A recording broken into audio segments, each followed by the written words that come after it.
Check 1 2, check 1 2. How do I look? You look good. My name is Frank Castle. You're a sorcerer supreme right here on FearLess every Saturday night, 9 to 10, and whatever other time we decide to just jump on in. And I'm joined by my etherical translator, Paula Milo. Hey, everyone. I hope everyone's feeling good. This is our first stream. I hope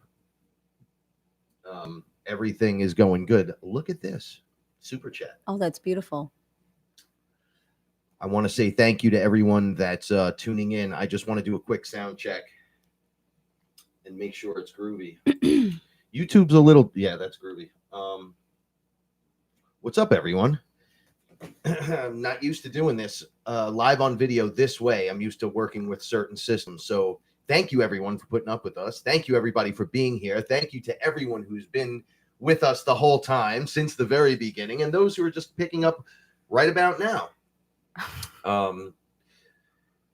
This show is going to cover some adult matters, so I would suggest maybe not watching it with children, and it's for mature audiences and stuff, but then you could take that information back and you could help teach the kids.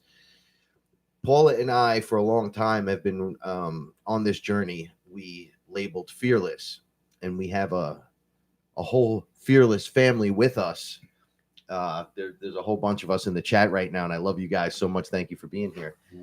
And it's been an interesting road, an interesting path. Yes, it has. And one of the things that has happened with us is that change swept upon us quickly. Yeah, I would say that. Choices had to be made, discussions had to be really important and get down to the wire. But on the base structure, the information just has to get out there. Period. The story is just that. It's our story, and we're continuing the journey. We call it FearLess Volume 2. And we take you down this path right alongside of us as we're having our journey on our path, where things presented themselves that we never thought there would be. Right? Right.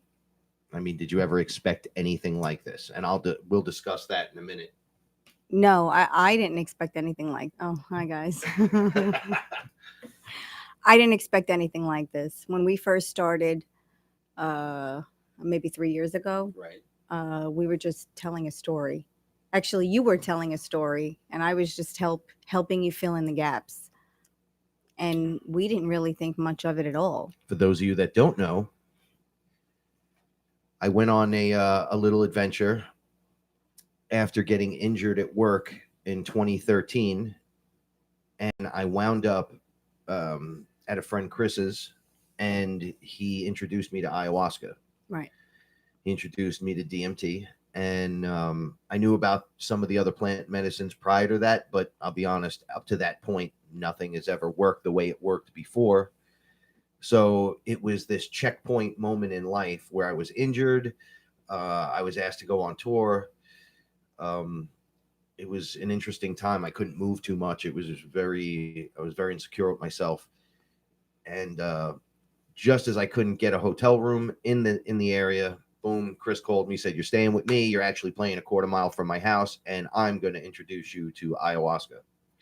And this is Chris Gio from TFR. Yes. Right. So we smoked some DMT, and immediately it kicked off. Everything you could imagine, from your third eye opening to the beings being there, the portals opening right in the room with us, shared experiences with people in the room at time periods I didn't even know existed. We saw ourselves as different cultures and different beings and people in those, I guess, time periods. I met a bunch of etherical beings, Source, Lucifer, Satan.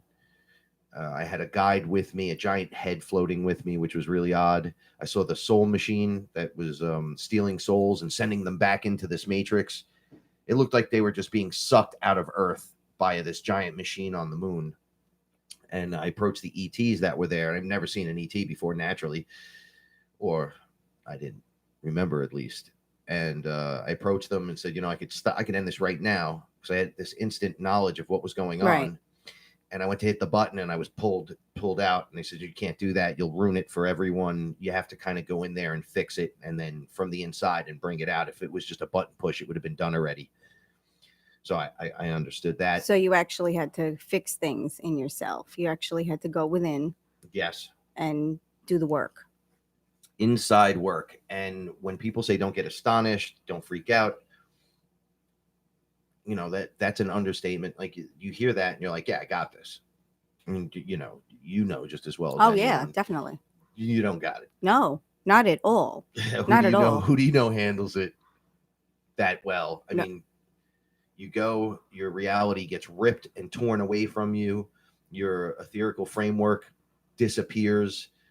Your soul, the light being, whichever way you want to call it, gets torn out of you. Well, it's not even that. It's everything that you knew to believe to be true, you find out isn't. And you learn about all the programming that's been happening your whole life. The programming. And because you drank probably, what was it, a year before we met? I don't even. Maybe almost a year before I don't know how long it was. Not that long, but it was like August of the year before I met you. Mm-hmm. So it was almost a year. There was no one to talk to. Ayahuasca has this thing where when you're on this path, sometimes you feel yourself losing everything before you get to her. Like you're on a weird moment where you're riding towards her, but as you're riding up towards that event or ceremony, things start to go weird and wrong. People start judging you immediately, and they don't want to hear about your story. Yeah, they don't want to hear it. They don't want to hear about upgrading and uplifting and clearing out your heart and purging. They think that's ridiculous, right? I mean, when you first heard it, what did you think? Not from me, from like the first time. When I first heard about ayahuasca in general, I heard very little about it. There was very little talk about it, but I had gone through shrinking my ego. I did I did one QHHT healing. I did a couple of past life regressions. So I did a lot of work leading up to ayahuasca. And we were just talking about this before when we were watching something on Facebook. Which one of the FearLess family were on Facebook today? She was telling her story. She's a newer member. I don't remember her name. Oh, I wrote it down somewhere. I feel terrible. I just don't. Tiffany, you were just on, and you were saying we were watching not the newer video. We were watching the older video that you had posted. I think a few days ago. Yeah, from a few days ago. And I was cleaning. Frank had it on, and I was cleaning. So I was like listening when I could and half paying attention. And then anytime you said anything that rang true with me, what did I do? I paused and I said, "That's exactly where I was." Yes. And this was her first video, I believe, in the group. Oh yeah, which was amazing because since we started this FearLess family, and we'll go into that, how that all happened, we really do have a group of wonderful people who are contributing, who are going out and having these talks on Facebook or YouTube, or a 5-minute video, a 3-minute video, a 20-minute video, just on what's going on in your life. And this is wonderful for the rest of us who don't have someone to talk to about these things. Or a reference point other than Terrence McKenna or Joe anything, and it's scary because, even me, I mean, when I first heard about ayahuasca, it had to have been right before I met you. And I was a little intrigued, but I didn't know anything about it. And I really wasn't at the point where I wanted to do any research, and very few people were talking about it. And then I was listening to her video, and I think she's at the point, and I hope you don't mind me saying this because it's coming from a place of love, because I've been there. I think you need to try psychedelics to get through the blockage. Oh, the next step when we hit that glass The ceiling. next step. So I was cleaning and Frank had the video on, and I heard this and I said, oh my God, she sounds just like I did. I was in a QHHT healing session, and I was telling the therapist the same thing you were. I'm standing right at the door. I'm on the other side. I can't get to the other side of the door. I'm knocking. I'm right here. And it seems that your frustration and everything that you're going through is where I've already been. You were taken out of the game. Now you have no choice but to start from where you are. And it sounded exactly like where I was when I knew I needed something more. The healings, the therapies weren't going to be enough. And then I met Frank. And then we had a discussion about ayahuasca, and I was in. I knew I was in. I didn't know you. I didn't know your story. I didn't know anything that happened to you yet because we didn't get that far into it. We had just met. But I knew it was something that I was going to need to do. In 2 hours of our Oh, yeah, before it came up reading. in conversation. Yeah. But I knew it was something that I needed to do just because of all of the things that I had already gone through. And I was like I was stopped dead in my tracks, solid.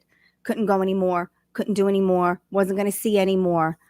And, you know, for me, I didn't care about the beings or the entities. I just really wanted to fix the things that were preventing me from being happy in my life. I knew changes needed to be made. I started to make them.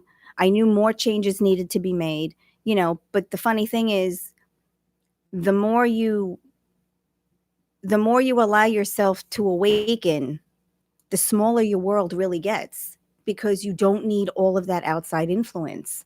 You really don't need it. And you start stripping away all the things in your life that you don't need. And, you know, now we're down to the bare bones. It's like, what else can we take away?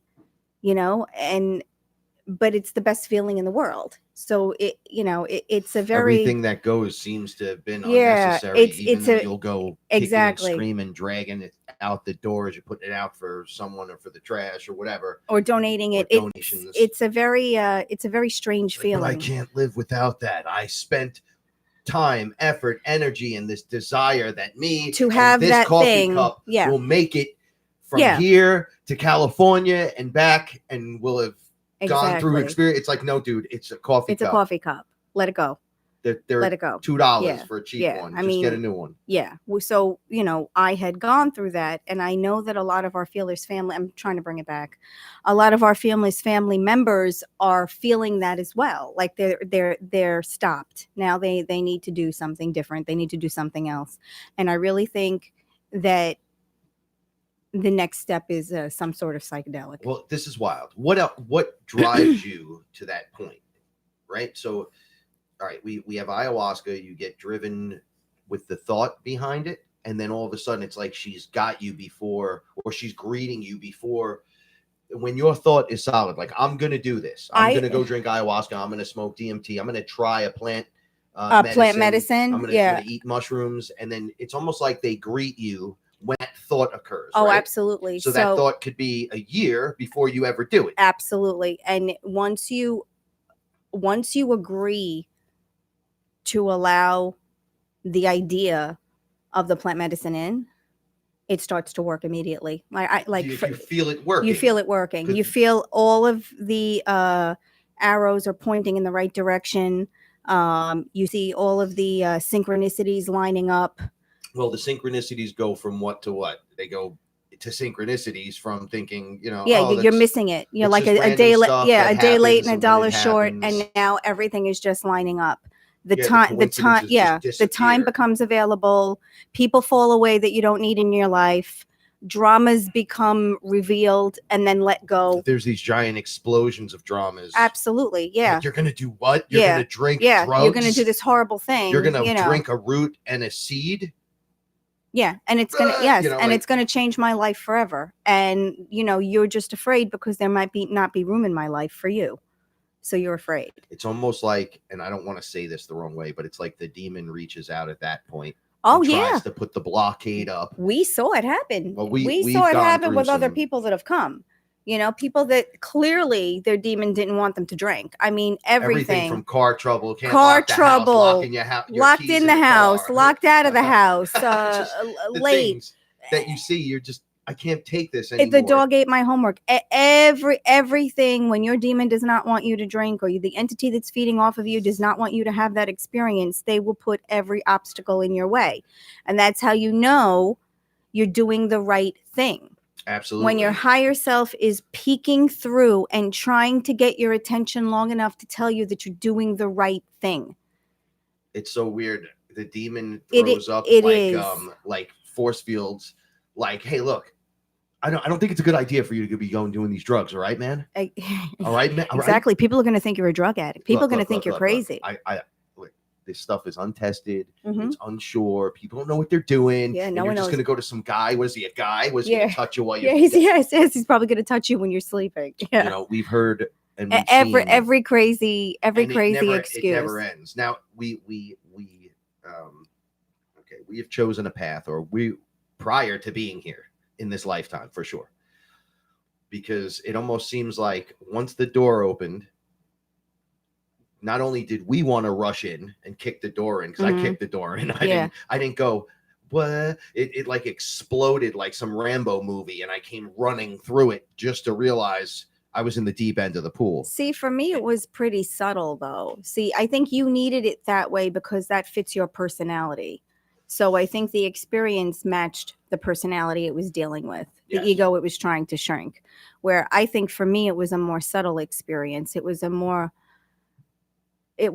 of a sit back and look around, and I really need to make some changes here if I want to be happy. I have material things that I can tell, and I have places I can go and people I can go with and do these wonderful things and spend a lot of money. And none of that was making me happy. And you know my situation. I was single for a very long time before I met you, and I was resigned. I was resigned with my life. If I was going to stay single and be single for the rest of my life, I would have been okay with that. But then I'm going to focus on my career. I'm going to just say this right now. For those of you that do not know me, and this is the first time you're meeting us, I was in a hip hop group. I still am for now. It's 22 years. And you're describing the feelings I have when I'm on stage and it's almost over, right? Like the performance is kicking into overdrive. But once that 45-minute set is over, the unhappiness seemed to seep in. And I'm like, what is that? What is that? What is driving me? And then you realize the misery, you're surrounded by the corruption and the BS and the trauma. But that's what it is. It's all drama, and it's always somebody else's drama. It's never quite your drama, because I don't create a lot of drama in my life. I never really did. I was always the subject of drama, like drama around me. And I lived a good life, you know. I mean, I had girlfriends. Almost like it was implemented before you were there and they were waiting for you to get there. But I think that's what it was. I traveled, I had very good friends, I had a career, I had almost everything. And I tried to be as true to myself as I could. When I met you, I have to let everyone know. When I met you, you had a great job at Pepsi, right? Mm-hmm. And you had your own townhome. Yeah, I just bought a house. You just bought it, and it was awesome. Yeah, it wasn't cool. It was awesome. I did some broadcasts out of there in the you did a lot of interviews there. I did some interviews and stuff, and it was out of this world. So you were at a peak performing. I thought I had arrived. You know, everyone in my family got married and had children. I don't mean to laugh at you, but I have arrived as two different things in our world now. But it is. But it is two different things, because I knew I didn't want the conventional marriage and children. And for me, the buying the house was a milestone. Moving on with my career, there was a lot. And, you know, I didn't think going the way of a relationship was going to be for me, because they never worked out. I wasn't really good at it. And people always wanted to change what they saw. You know, they wanted to, they want to lock you down. They want to make sure they want to wifey you up and throw a kid in you quick. Exactly. So they can go, oh, yo, look at my piece. Exactly. Yeah, I know. And I had friends like that. I never wanted any of that. And I was good with, you can ask, well, you know, from my friends, because that's how I met you. I mean, I was fine with being single. And then I meet you. Well, we got into a position. I had been slightly a step ahead of you in terms of losing it all. Oh yeah, that's right. So I go on the hurt myself at work, get called to go on tour, can't walk really, and I'm my job decides to let me go. So that's a whole, thing that's going on with that. And then the girl I'm living with, she's like, "You're out." Right? I'm like, "Well, I'm out for what?" And the stories, you're going to hear them all. There were weird things happening, and it was like when Aya was introduced into the world and I was broken open, things were being seen around the house, experiences where I met you as a cat woman. Oh, in your In experience, my yeah, experiments, as six far as months I'm before we concerned, it met. was Sekhmet, but it was Paula. Yeah. It was a lioness being that had commanded great and ultimate respect. I just have to explain it like this because I was laying on the living room floor and there were two beings, one on either side of me, and I was laying on the floor like, "Why is this happening? Why is this? Whoa!" And I'm like, you guys see that?" And then I went, "Who are you guys? Oh shit. What's going on here?" And they're like, "We're just watching out for you. We're looking out for you.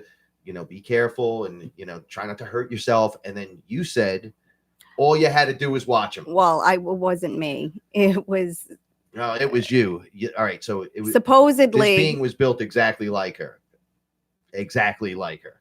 To come to give Frank a message during an Aya ceremony that I am going to come and get him. Well, it was during I'm pretty sure it was the mushroom ceremony because I broke open with the Aya and then came home. Mm-hmm. And then these weird things kept happening. I told you the other night, my ex thought some of this was demonic at first. Mm-hmm. Right? I can understand that. Yeah. And I could totally understand that. See, now I didn't know all this stuff, but you know how if we're making become your own shaman, you're making Aya. If you make all the ingredients at the same time or on two separate pots at the same time, it wafts up into the house. Oh, yeah. And begins to work. Yes. So you'll be feeling the purge. You'll start to hallucinate a little bit. Yes. Or it's not even a hallucination. You start to transform inside the experience because your whole house is that. And it's got to cook for hours and hours and days. 16 to so 20 it's like hours. It's like basically making soup for 6 days. And it's like Aya soup, and just the smell that comes from it, it like starts to work on you. You're not even drinking it, you're just smelling it. So now Frank had these experiences way before he ever met me and didn't understand basically what they were trying to tell him. Like, this cat lady basically came to him in an experience and said, "Hold on, I'm coming for you. You'll know me by the crazy cat lady." Well, you just said you'll know me by the cat woman. By the cat woman. And I said, hey, that's pretty obvious. Right, duh. By the cat woman. Like, I'm expecting her to show up. Right. Like, oh, she's going to, like, catch me as I'm walking into my house or I'm in the backyard having a cigarette or something, and boom, she's going to be there. You don't know. Well, kind of did happen like that in a weird way. Our two best friends were dating. We know all the same people, never met each other. For over 20 years. So for over 20 years, we all know the same people. I get in the car and we go, and Paula jumps in the car. We go pick her up, and we have this little moment, this experience. And somewhere down the line, it was before we got in, we went to go see my singer perform in her rock group. And we were going to this bar upstate. And I said, do you know about ayahuasca or DMT? And you were like, so interested. And I went, I could talk to you about this. And bling, the lights went on. I said, of course you can talk to me about this. Well, I was Let's talk. The Aya experiences and whatever else that goes along with it. But in between the experiences, like, I'm upgrading and veils are lifting and I'm seeing things in the room with me. And the world is changing. And my ex threw me out for a combination of all that. It was the beings. We saw these beings. They looked like starfish, laughing and jumping across the ceiling and jumping into the mirror. And I wasn't aware that she could see it. So I was just like, well, Frank's going crazy.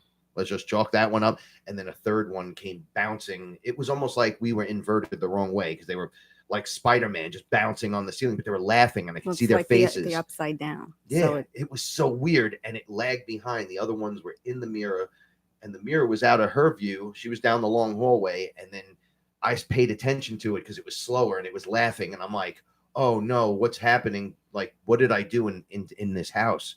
Did I unleash something? And she came running out, screaming, pointing, "What are you bringing it to my house?" I mean, it was a terror show. And then I drank the Aya that I had made. And then Aya told me, you're out. you're out. She's going to tell you. And then I said, no way. And No I way. woke up. She Mhm. made me breakfast and said, get out. I want you out by Saturday. But you can understand that. No, I do. But you can totally understand that.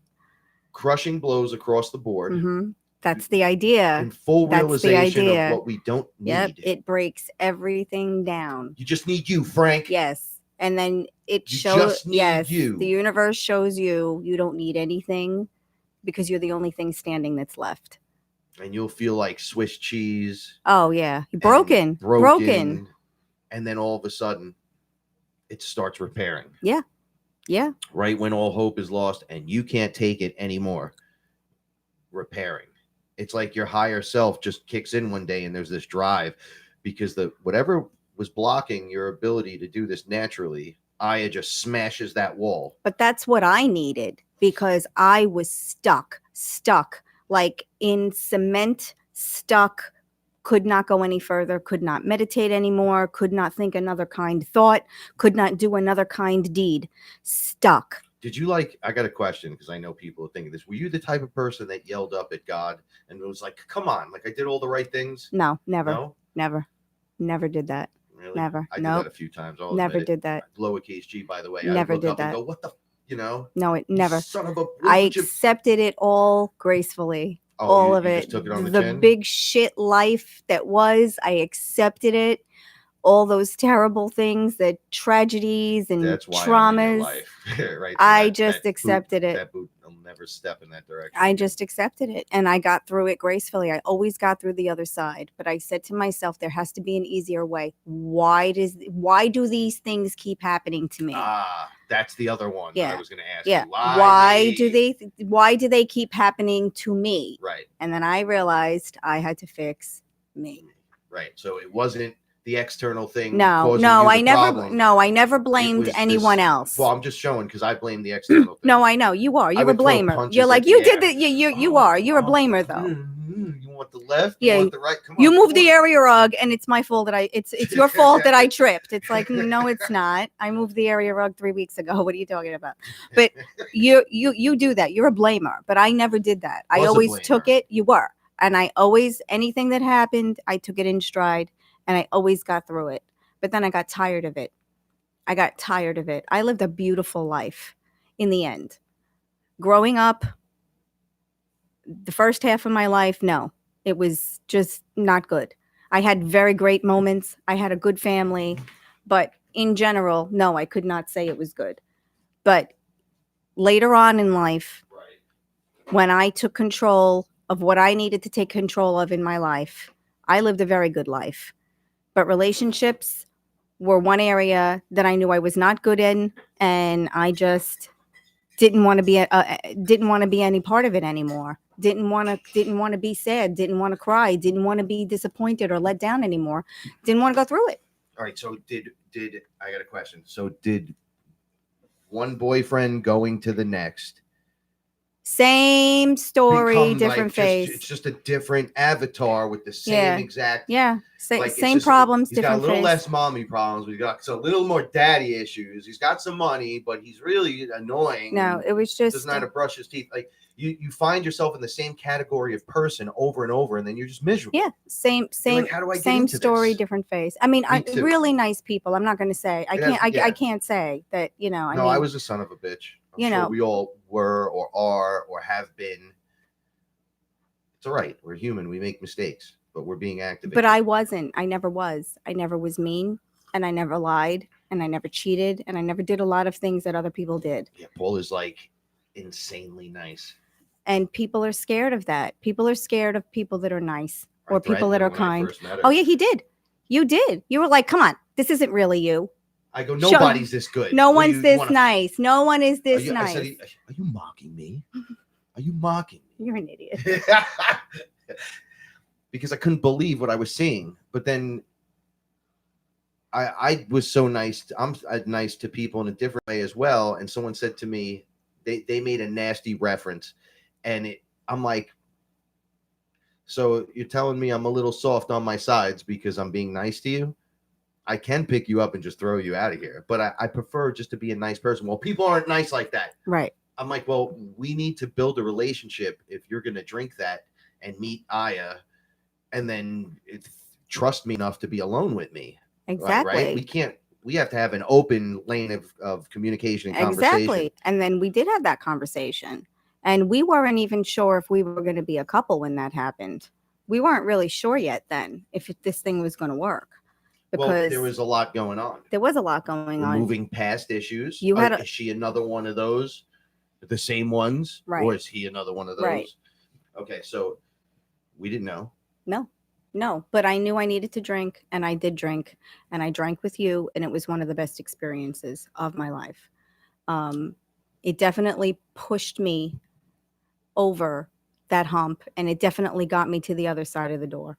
And if I didn't do that, they'd change my life That's forever. not even the other side of the door. They like kick you down the hallway. Oh, and then you go up no, another set of stairs. No, without question. And then you fall all the way to the basement, and then you go all the way back up to Without question. You realize when these things happen to you, you think your world is going to get bigger, but it actually gets much smaller because you need and require so much less. You really do. You don't need all those things that you thought you need. And I can't see, I'm sorry, I can't see that the chat room folks are. None of you are alone in this. Okay. Yeah, this I can't read the comments because I can't see them. All right, so everything prior to us being fearless, like coming out and saying we're becoming fearless, we went through a year of nonstop melee battles with every etherical entity, ayahuasca, DMT, mushrooms. Yeah. We took a year, and then we came out and told the stories, while then that next year there was all this stuff going on. Yep. And it grew into this it's beautiful but that is how it started. We met, we didn't know what was quite gonna happen with this relationship because Frank put me through every kind of torture that you could imagine because I had some issues. I had some PTSD. I know you did. I couldn't get hit any more times. I had multiple concussions, over 6 or 7 on this side of my head, and I was getting to that point of and then I got kicked in the head by my nephew. He landed on my head and crushed it, and just another concussion. And I was like, my worlds were blending in this weird way. But one thing that kept me going was rebuilding. All right, so when I drank Aya the first time, these beings pulled me out, and I was standing with her. So she was just looking at me, explaining what's going on, and these beings were jumping into my body, pulling things out, saying, what is this, they were pulling out like the $, the heist click symbol, like, what is this, do you know what this is, do you even know what that means? Right. And then the symbol was like the mask as an American Indian. We wore, that was our symbol, our war paint. Right. Was the heist click symbol, which was so weird. Stuff like that, because it's all stuff that you tie it to, right? So it's everything that's tied to that symbol. Well, let's tie something to something else. They were healing my neck and my back. It didn't fix it permanently. No, but they were like took moving some pain stress center, off. so I never had to take another pain pill again, even though I'm still hurting a lot, but nothing like being not able to walk and then being here with you guys. Yay, 2 different things, right? So. And then I went days more into the Aya experiences. We'll talk about that another time. But then I met Paula, and we drank, and it ties together us. I told you, you were like, when did you know you were in love with me? And I said, 100%. That's what you wanted. Not, oh yeah, I love you. You wanted to know when I was like, oh, like it's me and you. All right, we drank Aya, and I was still putting you through hell during this time. I remember. Admit it, I know. Even though after this experience, I still had to purge out the jerk in me, or the weird, years and years and years of fear and frustration. Yeah, pretty much. Yeah, that's pretty much what it is. I saw Paula. We had an experience together where Bing walked me out. He says, all right, you ready for this? And then I became the man that I was looking at. It was in Egypt. It was this big guy. It was like a big version of me. Oh yeah. And then these girls came out to bring me into my home. I was like I must have been at war or something, because I was dirty and I had blood on me and dirt. It was really awkward. But I was just standing there like all proud. And these girls went to start cleaning me. And then you walked out and said, no one cleans my husband but me. And this is in your Aya And this is experience in my eye experience. I'm laying that next you're to you on the having bed, with me. Yeah. and then I looked over. I'm like, yo, that's Paula. But the man I was watching through his eyes, he couldn't talk. I couldn't talk for him, like through him. Right. I can only experience what he went through. Right. And I'm like dancing, and it looked like a movie theater where I could watch out of the two eyes. And Right. that's where the movie's happening. And me and the being were just on the other side in a very comfortable space watching. And he was like, aha. So I saw Squeak, our first cat that we didn't even have. It was just, I'm like, what's going on here? Yeah, we didn't even have him yet because I didn't move yet. That was 6 or 7 months later. We didn't even have him yet. I didn't know any cats really in my life. I've met people that had cats, and I said hello to them, but I didn't care or not anything. I saw this cat, and I was like, oh, that's my boobus right there. Like I was bugging. I started freaking out. And then you were almost as tall as me. Gorgeous. It was you. It was the exact version of you. It was like someone took me and you and just pulled us this way and said, here you go. You're a little taller now. You know, he's 6'4" and you'll be 5'10". Because I was like, whoa. Pretty interesting experiences. And as we went down this road, the experiences became deeper and deeper and deeper. And new gnosis was unlocked. New things driving us up the path, through the path, around the path, to stay on the path. Learning things like, because I was afraid of everything, right? I was afraid. I'm not going to get into all the story. I was afraid of everything. Literally everything. I'm a monster, right? I have no problem with biting someone, throwing them a beating if I have to. I have no problem with that. But then put a nail in the wall. Forget about it. If I Frank, hang a picture. Forget about it. Hang this. Show me how to do it. Go outside and change the tire. You're not allowed to curse 400 times either, right? Go put windshield wiper fluid in. Stupid stuff. Fill out this paperwork. And I realized it was me everywhere. Yep. So anything external to me was always just trying to get me. If I was viewing it externally, was only trying to get me to look back at myself. Yeah. As if like I could see you, and it's like, yeah, you can, but look, here's a mirror. Yep. Look at you. It's about you. Yep. You didn't like it. Who likes to hear that? Yep. Did you like to hear that? I didn't. Does anyone in the FearLess family in the group right now like to hear that? I didn't have a lot of that. Oh, you're gonna have to fix this. Well, it goes into everything like temper, foods that go in and out of your body, the poisons in the environment. On and on and on until it just echoes into that chamber of everything, because everything's poisonous distractions. But we were good. When you first came to my house, you said you don't have a microwave. Thank God. I said, oh, my roommate has a microwave. There's a microwave, but I don't use it. It was up and out of the way. I was like, that'll never touch me. I said I don't use a microwave. I said, I'm sorry. I hope you understand. I don't use a microwave. But I knew microwaves were bad. Yep. I don't use a microwave. Let me tell you, we got a butcher block at my family's house, right? And instead of using it to butcher anything or it's a big wood block. They put a giant microwave from like 1979, or whenever they came out. And you're just like, dude, that will cause every kind of cancer. You'll get a tan that'll be glowing red standing next to that. And when they put it in the house, I was this high with the butcher block, and then the vent was right there. So they were like, you're not allowed to stand around you're not allowed to stand in front of it. So I go, how many feet? And they're like, at least 5. I go, there's nowhere to go in this house. You literally can't go 5 feet unless you're in the other room. Right. So everyone that's working in the kitchen right now is just soaking that shit up, huh? Right. So I didn't use one. And I just wanted to throw that out there for people, and so you could throw your microwaves out. When you met me, because I lived far away. I lived an hour away from you, and you were injured, so you only came. I hated coming to you. You only came. Yeah, that's right. You only came up on the weekends, and I remember you saying, "Why is it everything you have to cook? You have to cook. Doesn't anything come out of a package?" And I said, "No, nothing here comes out of a package." Tell me about it. The dummy in me was like, there's this version of me that's just a meathead. Yep. Right. So no matter how smart I was getting over here, this meathead was still just launching missiles. And I don't miss him. I don't miss him I either. don't miss that version of me at all. It was like being with a like a 10-year-old child that just questions everything you do. Why do you do that? Why do you do that? Why are you doing this? Why are you doing that? And for the first month that I knew Frank, I never answered so many questions in my entire life, and was not believed. You didn't believe me until I proved it to be so. There has been this weird part of the journey where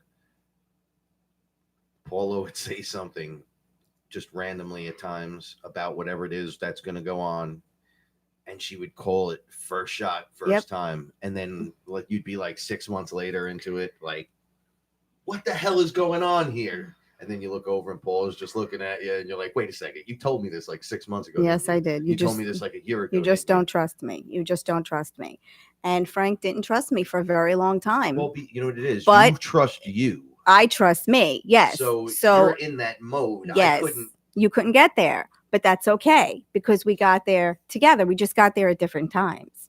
And I told you, when we started this journey, you have to he wouldn't friend me on Facebook because he went through so much trauma with ex-girlfriends. And I said, you know what? That's fine. Meanwhile, my friends were like, what do you mean he's not friending you on Facebook? What's wrong? What's wrong with him? But I understood. I just came off tour. I understood the trauma. Yes. Everyone on the tour, everyone from the whole tour, from start to finish, was in this photograph. I'm in the dead center. There's people all around me. And my ex was like, are you having sex with that girl to the left? She looks like she's touching you. I'm like, both of her hands are up in the air. And she's giving everyone the peace sign double next to me, where you can see both of my hands up. Well, it looks like you're kind of crouching behind her. Well, there's 68 people in the photo. This was that's ridiculousness to me. So I'm sure a lot of people go through that. I'm sure a lot of people go through that too. From that kind of, I was out on tour, so at least I had a real excuse. I was just sick of it from that end, and you were sick in it from the other. Oh yeah, but I look, you know, I'm easy. Just be respectful and clean up after yourself. That's all. We can hang out. You can stay as long as you want. We can talk about anything you want. Just be respectful and be mindful and kind. And I told you I had animals, and if anything happened on your watch to my animals, it was your fault. And that was another thing, animals. Oh yeah, you weren't used to animals. Yeah, I had cats all over the place. A fish. Oh yeah, cats and a fish. Eventually, a bird for 3 days. Yeah, we had a bird. Yeah, and so this path has taken us. Yeah, but it did. It took a long. It was very hard. It was very difficult in the beginning. But then once you trusted me, I don't know if it's that you didn't trust me or if you didn't trust the situation. So I'm not really sure about that still, whether or not it was me or the situation, because I knew you trusted me because I knew you knew I trusted me. But everything was was a struggle. Everything, like it was the return of the fantasy mind in the middle. Yeah, I think so. My ex throws me out, but cheats on me first, right? So it was these weird series of, are you serious? Right? Like when it gets that out of control, and then you have an etheric woman that is just as close, if not closer to you than your own mother, trying to help you along. You kind of feel like, what does she want? All what does she want? In one direction. One of those lines is definitely nah. And then you go, well, maybe over here it'll work, and maybe over here it'll work. And then eventually you just drop those, you get rid of those because it's working everywhere else. Yeah. And it was just like all the red flags that had went up, someone came along and just pushed it down. Mm-hmm. And it was like a natural occurrence. Yeah. And then you had to realize, I think when I met your family, you kind of got it. A lot of weird synchronicities, dating people my whole life. I never sat anyone down in my house where anyone liked. Always one person liked someone. Oh, that's a nice person. Right? I used to get that all the time. She's nice. Yeah. She's a little soft in the head, but whatever. You sat down, everyone lit up and started talking. Yeah. And I saw that seat was next to me was always empty. It was Yeah. always a drifter. Yeah, in that was the seat, first time I met everybody too. right? They were very nice to me. Yeah. Yeah, everyone was like, "Oh my God, she's amazing." My mother, if you mess this up, it's not the words that she used, but she's like, It's on you. that's all you ruin it this time, then you messed up, son. But then she also added the caveat, I'll be coming for you if you do something stupid like that, right? Oh, thanks. I didn't know you were Clint Eastwood at the same time, Ma.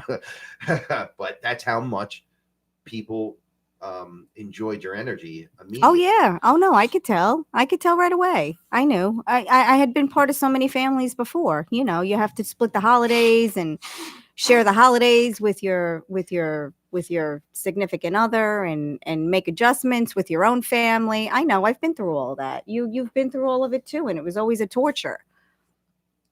You know, and now, you know, and then we met, and then our families met. We met each other's family, and that was that. And it's not a cakewalk by any means. No, it wasn't a cakewalk for a long time. This was like WWE in here for a little bit. Yeah, it was rough. Even mentally, if you were holding it back, because we were learning new ways to deal with each other, to deal with people in general. Well, to deal with you. Well, we learned that. New ways for everyone to deal with Frank. It's all about me. Well, you know what? It was worth it. At that time, it was. It was worth it. I'm like, all right, so I had been under Aya many times at this point, and she's like, your gift, you know how to are you seeing how to use it?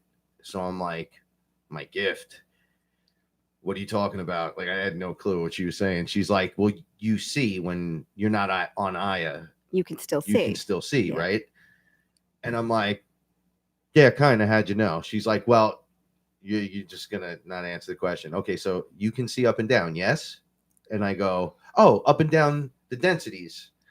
I could see at low into the pitch blackness and everything. Mm-hmm. I could just pick the layer and go, or just view it from here or whatever. I didn't know she knew I could see like that. So then I could look up too. I don't know. That happened when I was with Chris. Like, I broke open when I smoked DMT, right. And then never have I not been able to do that after that. Right. And it's just gotten better, stronger. Some of us shaman have talked, and they were like, what are you talking about? Like 10%? And I'm like, no, like 65, dude. Like, it activates, and I go, like, my eyes will roll when I close my head, and it's right there in front of me. It's never out there. Because it's right here. Mm-hmm. There's nothing out there. It's like I just check myself, and then boom, it activates out in front of me. And as long as I go from within, I'm safe. Right. No matter what happens, and I've had some stuff happen. We've had some stuff happen. We have. That are beyond any reasonable expectations that you can have, both on and off Aya, which Aya then explains as we go. Because I'm taking 4 years and condensing them into the story. And just pushing of course, through. Yeah, because we're trying to catch everyone up who doesn't know. We have, how many episodes did we have? 145. 145 episodes on TFR. Yeah, once a week, every Saturday. And now we're switching venues, and we've come to YouTube, and we're going to continue the story. It's under volume 2. The story has to be told. It's just the story. What you decide to do with it is on you. Yeah, that's up to you. This is just a story. And we'll have conversations about what goes on in the story, and it's just to show perspectives from the level that we're perceiving things at. How everyone's just regular people. Just trying to get through life. Trying to get through your everyday life. Right. You know, and the friends that you make along the way. You know, so when Frank and I decided that we were going to talk about these experiences, it took a while. It took almost the hardest part. It was like almost a year. I told Truth Frequency Radio, Chris, no, for a year. I remember, because he was asking you to do a show. He asked me every month, and he would just slip it right at the end of the phone conversation. Hey, you sure you still want to do that show? And I'm like, I don't feel comfortable talking to you either. Only you, Chris, I'll talk to, or you, Paula. Right. Those were my two go-to people. 2, there's no other persons to go to. Yeah. I'm listening to stuff online going, I ain't nobody having experiences like I'm having. No, but I don't have a reference point. Terrence McKenna, I started laughing because I blew through that because on True Frequency they Right. had Dennis, and Dennis was going to me and Chris. His brother, yeah. Yeah, you guys are nuts. But even my experiences were not anything like your experiences. I didn't see the beings. I didn't see all the stuff that you saw. They didn't work on me and fix me the way they did you. But I had wonderful experiences. I mean, I had experiences that I still cannot completely explain because I don't think there are words in our vocabulary yet to even explain it. them. Yeah, Paula did something, and she'll say a lot of times, I don't really witness it or see it the way Frank does, but there's this really funny time when we smoked DMT, and I like roll to the side on the bed, and I see fractals just like diamonds floating, and as they're spinning, I could look into the fractal, and I saw there was something in the back room, like on the other side of the mirror of the fractal, but they were all connected, and this panther was running. Like I was like, is that a cat? Is that a big? No, that's a big cat. Yeah, is that a giant black cat? Wait, a giant black cat. Is that a panther? Is that the Black Panther? No, it's not. It's a Black Panther, and it looked at me through the fractal like it was wearing glasses. Like, you know how a cat will just come up to you and look at you? Yep. And its eyes, it was like its head was massive, and I go, oh no, Paula, there's a giant panther cat here. I think it's gonna attack me. Nope. And now my eyes were closed and rolling in my head, and then they were opening, and I could still see it. I could see the fractals there. So I was like, what's happening to me? And you're like, no, he's with me. He's with me. And then he runs over to you, but from the fractal side, so he disappears. But I turn around, and there's a tiger on the bed, getting up onto the bed. A tiger. I don't know if you guys know how big a tiger is, but I don't know how big a tiger is, but I do now. And I couldn't see it, but I could feel it. I could feel him. I couldn't see him. You were sitting on the bed, petting him, and I was petting with your him eyes like closed, this. And you were, he was smushing your face the way a house cat like rubs up on you, like kind of like that. And you're like, stop, you're too big. You're too big, yeah. And I'm looking at it, and it's looking at me, and then licking you, and then doing that, and you're reacting to it, and I'm going, what's going on here? Because I'm gonna run out of this room in a second, screaming for my dear life. Yeah. Because and then that's like enough. That's not a nothing experience. That's a small experience, but that's huge. Small, yeah. If you've never seen a tiger. I was afraid of deer. I know. Deer. They walk up, I run like a crying girl. Not anymore. Not anymore. You're not none of this happens anymore. Now I don't have any. That's why we call the show Fearless now. It's your path, the journey, the story of becoming fearless. Yep. Right. And it's the wanting and the desire to become fearless without someone pushing you or taunting you or telling you what it is you have to do, telling you what you have to do. It's discovering these things on your own at the time you're supposed to discover them, and then acting on them when you feel comfortable. Yes, that's basically what this all is. Has like that thing. It's the hero you need, not the hero you want. Right. So it sends you what you need when you need it. And you'll think, oh, I need a cape and a mask and the Batmobile right now. And she's like, no, you need to face your fear. Yeah, and say I love you to yourself. You love yourself. I don't want to do that. I want to swing from the vines like Tarzan. She's like, oh, you want to see some of that stuff? Yeah. Take a look at this. Boom. And she'll show you, and you'll go, I'm going to fix myself right now. Yeah. Does that have to do with me? Is that me? Did I do that? Yep. Did I? Yep.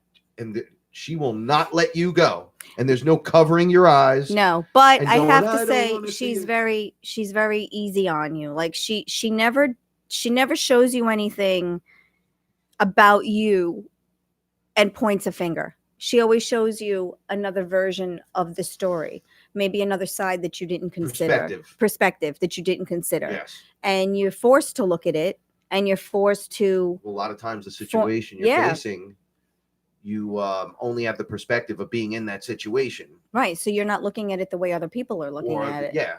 You know, the dog and cat are running around on the floor, acting the way dogs and cats do, but the bird is watching them going, if you guys kind of work together and go over there, right, you'll miss all the pitfalls and traps. Right.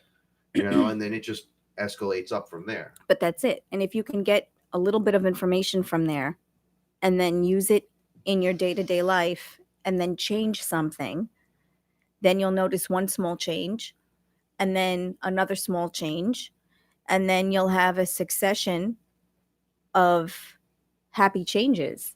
And that's how it happens. One tiny thing leads to another tiny thing, leads to a little bigger thing, and it's Small just, yeah, achievements that's all it is. piggyback. That's all it is. Right, a lot. Like if you achieved a lot of small things, you've achieved a big giant mound of awesome achievements, because there are a bunch of little ones, and you accept them and go, yeah, this is good. Like, I made good coffee today. Well, what's the big deal? Well, I usually make coffee that tastes like shit, and I'm tired of it tasting that way. So I'm going to be mindful Right, of how I make right. my coffee, Right. and it's going to start my day off correctly. Yeah, because I put a Bang. little love into it. Yes. I'm gonna brush my teeth and wash my face Right. before rolling up and just slobbering Paula on the cheek. Like, just to be, I'm just little things. No, I know. No, just- but I- but you they know. are little things. It's like, having a bad day. You allow yourself to have a bad day. If something doesn't go right in the morning, like, Frank used to wake up, I mean, My first 10 minutes, if I was in a garbage mood, it would ruin the rest of the day. for everyone. I mean, every cat would want to leave. I would just be like, I just want to leave the house. Like, I just want to go sit in the car, and he shouldn't have that effect on me. If he's having a bad day and I'm in a good mood, And I should be allowed to stay in a good mood. And that was something that we had to work on. Like he would yell at me, well, why don't you, the cats throw up and you don't even get upset? I said, the cats are going to throw up. They're going to continue to throw up. Every time they throw up, I'm going to get upset. It's going to happen again. This is something I totally understand now. My energy could be causing them that weirdness, because they're there helping me. Absolutely. On another level. Absolutely. They're helping you on the etheric level all the time. That's going to cause a little chaos and confusion in their lives. Do you know what I mean? Helping you on the other side is going to cause a little and I got to tell you, I'm a button pusher on the other side, just like I was one here, and I went through the beatings of my life. Frankie was that kid that if you were in an elevator, he pushed every button on every floor. I already know it. You don't even have to tell me. I know it. Yeah, I know it. Guess what we're gonna do for the next 20 minutes? Oh, I know. I got 6 minutes to get upstairs. I didn't even know you, and I knew that. And you said it. When I'm on the other side and there's a big red button, I have to push it. It's anything. I have gotten myself in more trouble. For a guy that thinks he's afraid of things, is as fast as I've run up to other beings and been like, what are you doing here? What are you looking at me like that for? And they're like, I'm you. I love you. I'm just watching the show. But I think, and I'm like, there's no way you're me. And they're like, well, you can look for yourself. And when you look from the higher perspective, we're all connected. Mm-hmm. So we're all sharing in this weird experience. Yep. And I'm like, this place is psychotic. I'll say something like that. And they'll go, looks like you're doing a pretty good job. Yeah. I've seen way worse. Yeah. Keep your mouth shut. It won't be so psychotic. Yeah, look the other way. It won't be so psychotic. One of the things is when dealing with entities or beings, right? It's my discernment over them. And what are you here for? What Absolutely. Are you doing? And it was very rude at first. Like, what are you doing? Don't you touch me. Tentacles everywhere. Robots and AI. And am I the only real thing? That was another thing. Am I the only real thing here? Is this some place where we're playing a game and I'm literally the only real one? Like, you have to walk through these weird doors as you're breaking open, and then you realize, no, it's not just me, it's us. But it's everything. It's everything you've been told so disconnected since you were a kid. Yes. And then really we're connected. So they lied about that. Why would you lie about something like that? Oh, it's an external God? Well, why would there be an internal one? Well, that would mean it's me, but I'm no God. I'm the creator, a creator, co-creator, prime creator, right? Source, right? I'm all that and more. Right. Oh. I don't want you to know that. Yeah, nobody wants you to know. No one wants you to know who you are. So you're always hustling and shuffling. Yes. I was telling Paul, I spent giant amounts of time in my past, up to the maybe like 37 years old, living in the forward thought.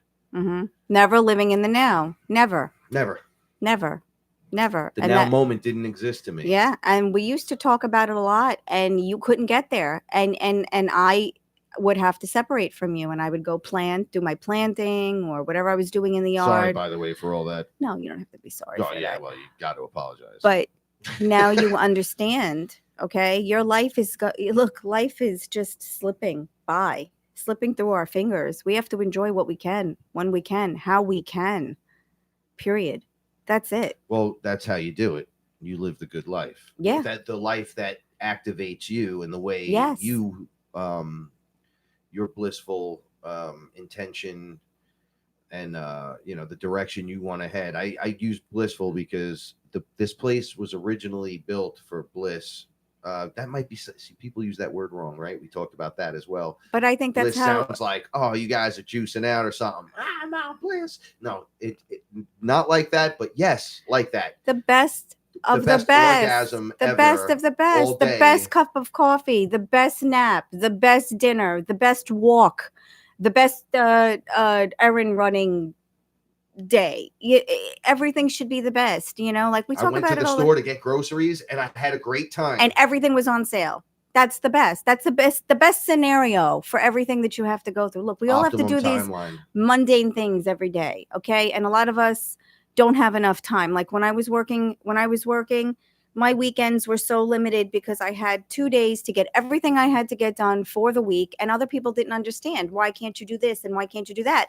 Because I have 2 days and then I go on a 60-hour work week again.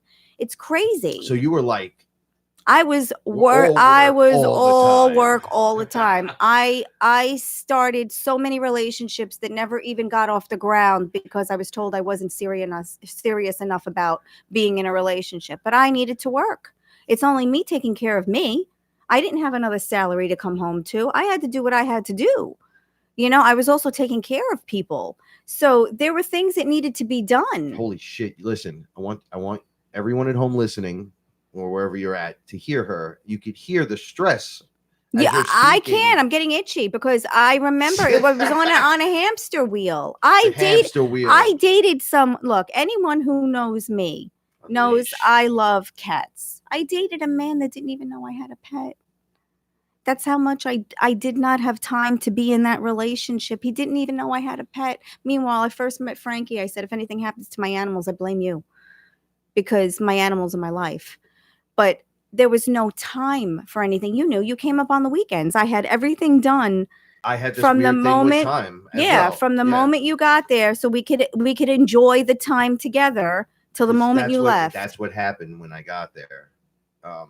No matter what I was doing to throw a wrench in my own or put my foot in my mouth daily, the drive up to you, there was this halfway point when it hit me, and like that stuff falls away. Yeah, it all comes out of your head. We get together and just want to hang out, and we weren't just like hanging out, having sex, and No, it was like running errands, and Frank needed everything. I mean, you just moved back home. You had to get stuff. We did a lot of shopping for you because you just moved home. I didn't have clothes and things, and I remember. Money, and then this happened and that happened, and I'm like, oh, it's not going to be like this forever.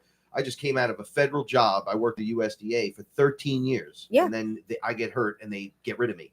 And I'm like, and then everyone now forward that I can get with or be around is like, oh, there's the fool that don't work. He has no money. Exactly. And I'm like, I'm the guy that grades your food. Exactly. But it comes in over here in the Bronx. Exactly. But I said to you, it didn't matter because I worked. And I had money, so I could take care of it. But now look, there we go. Okay. There's that full situation. And you didn't believe it. You were like, oh, there's the girl again. She's going to take me to for some ice cream, and she's going to pay for it again.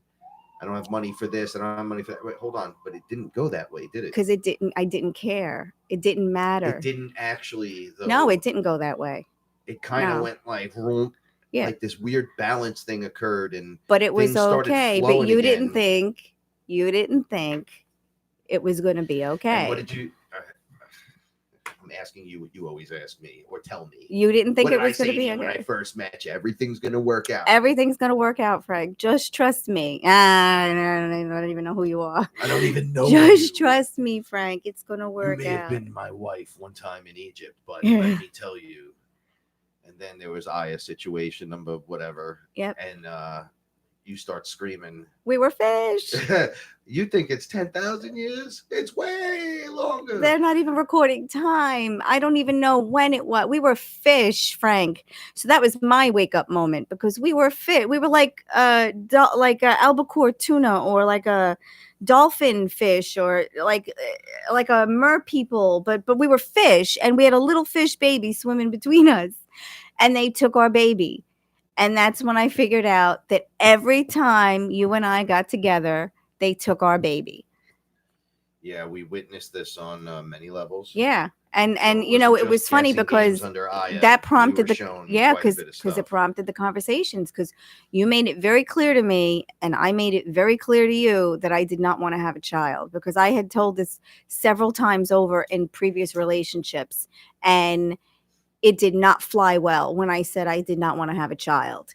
Everyone was like, "You're crazy." I didn't want one either. I literally didn't want one. I was like, I don't want Right. kids. And Get away then from me. now and then I had this experience, and I understood why we didn't have and I thought I didn't want to have children in this lifetime for a very different reason.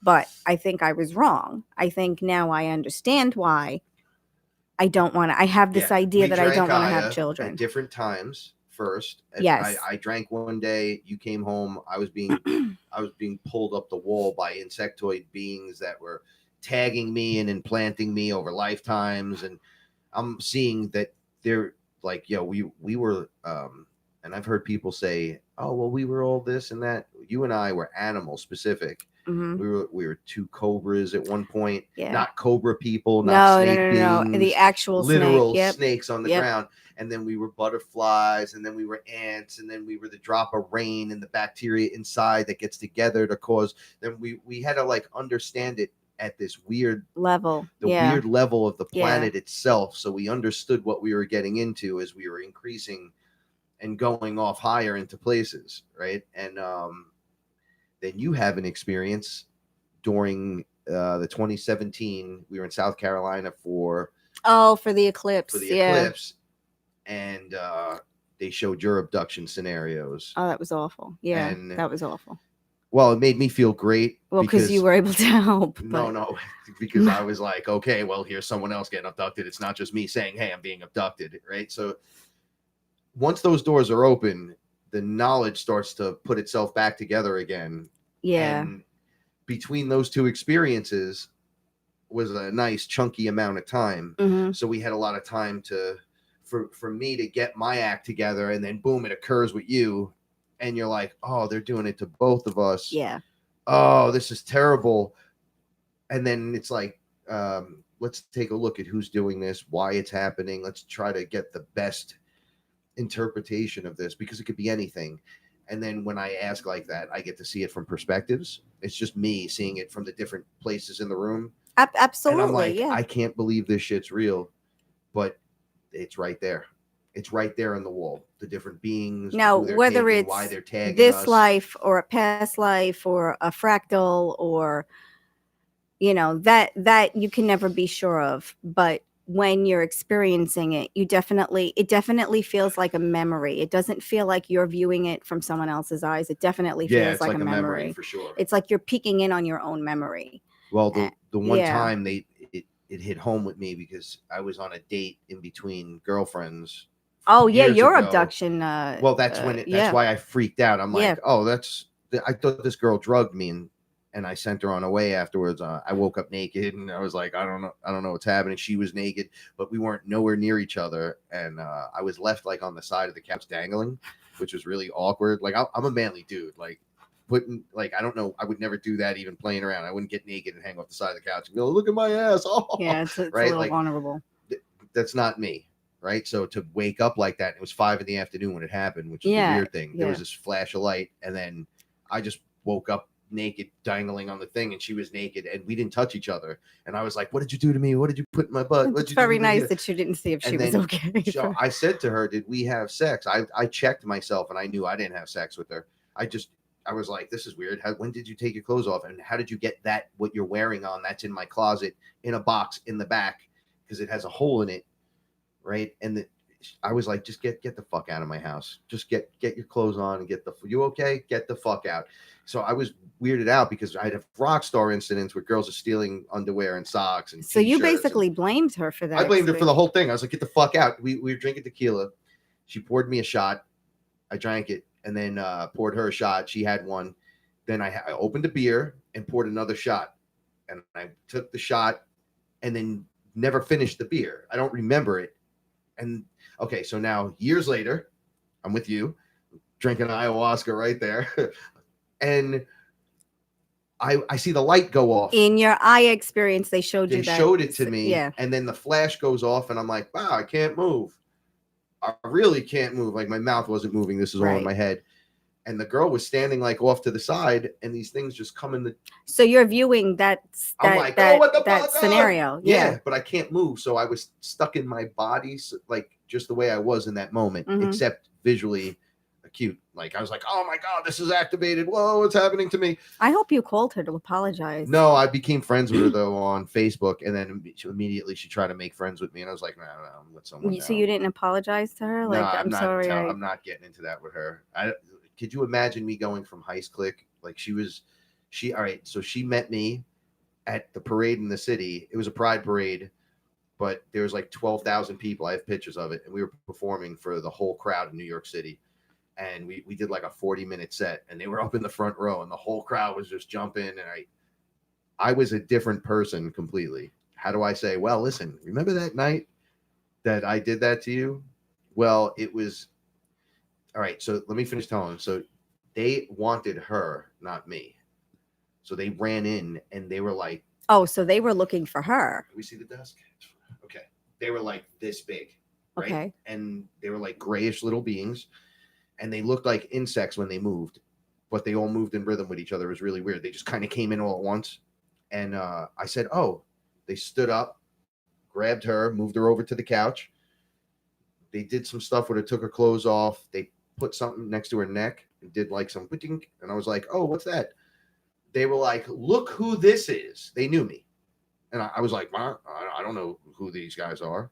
And they just came, crawled up me, hit me. It was right here in the ear. Yeah, where that thing is in your ear. And I said to myself, oh, you get over the fear. You're so in fear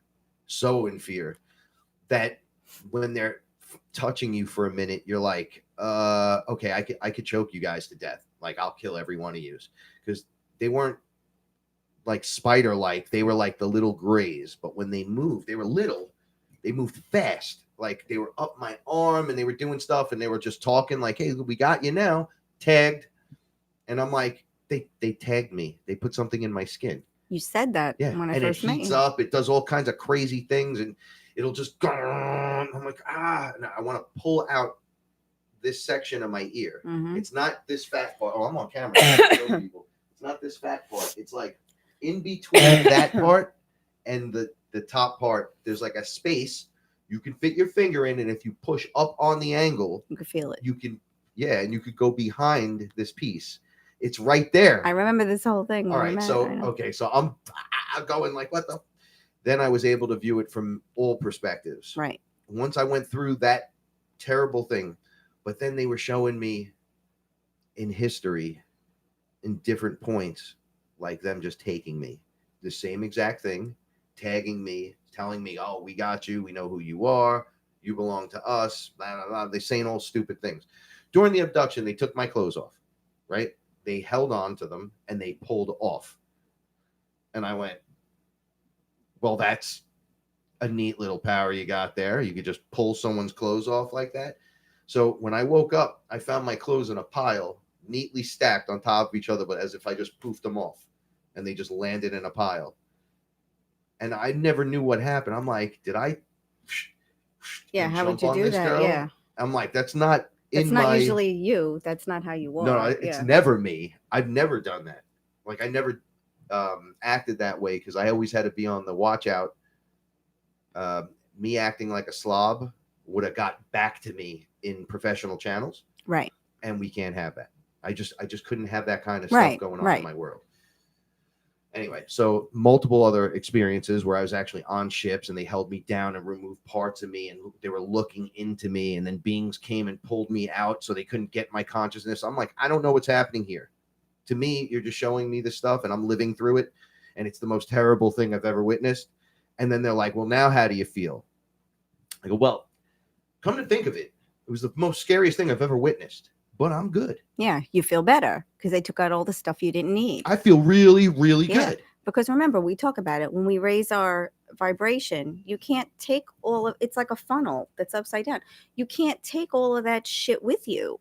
You can't take grief and fear and rejection and loneliness and jealousy. All there's no room for that. You can't take it. So that thing that happened to you in the 7th grade, no room for it. That thing that happened to you with your next door neighbor, that thing that happened to you with the kid down the street, all of that has to stay.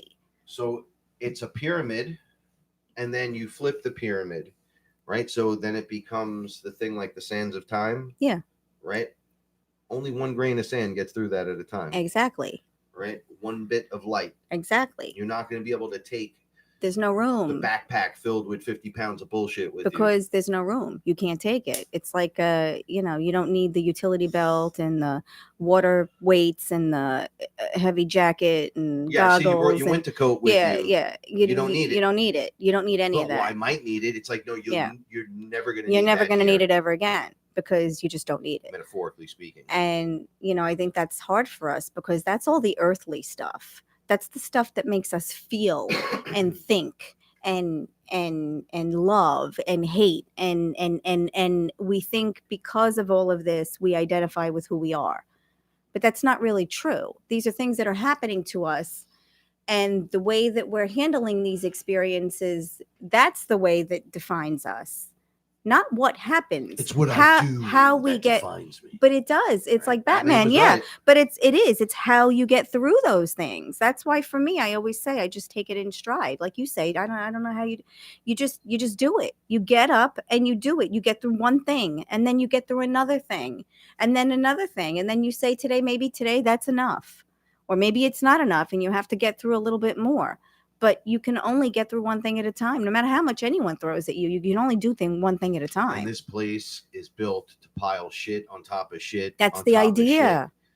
And that's an overlay program inside the earthly matrix that took over and kind of, the more they throw at the creators, the more they're going to try to fix things. Because then they bog you down. It's like putting scotch tape on top of something that's broken. It's like if you don't remove all those layers of tape, you can't get to the original thing that was broken. Now you put 2 years of scotch tape on it. Now we can't even get to the switch or the dial or the thing that we're trying to fix because it's layers of junk that's not needed anymore. Pathways you don't need it. So they're highways inside of your mind. Yeah, neural pathways. They're all blocked.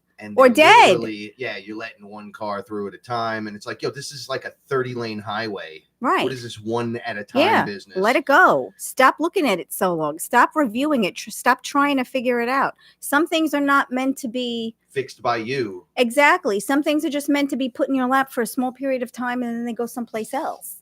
Do you know what I mean? Sometimes things just need a place to land. You can't change someone else's emotions and feelings, and you're not going to wake no one up if they don't want to be woken up. And you know what? And that's the funny thing, because when you do you want to tell the world, like, I got this thing. It tastes like dirt. You're drinking a cup of dirt. But if you drink this dirt and then you have a purge, your life is going to be different forever. And people are like, I don't care. I don't care. That shit. And it's like, no, but this is the answer to all your questions right here. And it's like, I still don't care. So I still don't care. My singer, Danielle, Dirty D, right? So she drank with us, and then, all right. So Paula's telling you, like, we got the silver bullet, right? Mm-hmm. It's really not the silver bullet for everyone or everything, but it kind of is. As long as you want it, like, and you want to work with her and within yourself and everything. So Danielle's like, she has the full experience. She sees the beings, she's talking to them.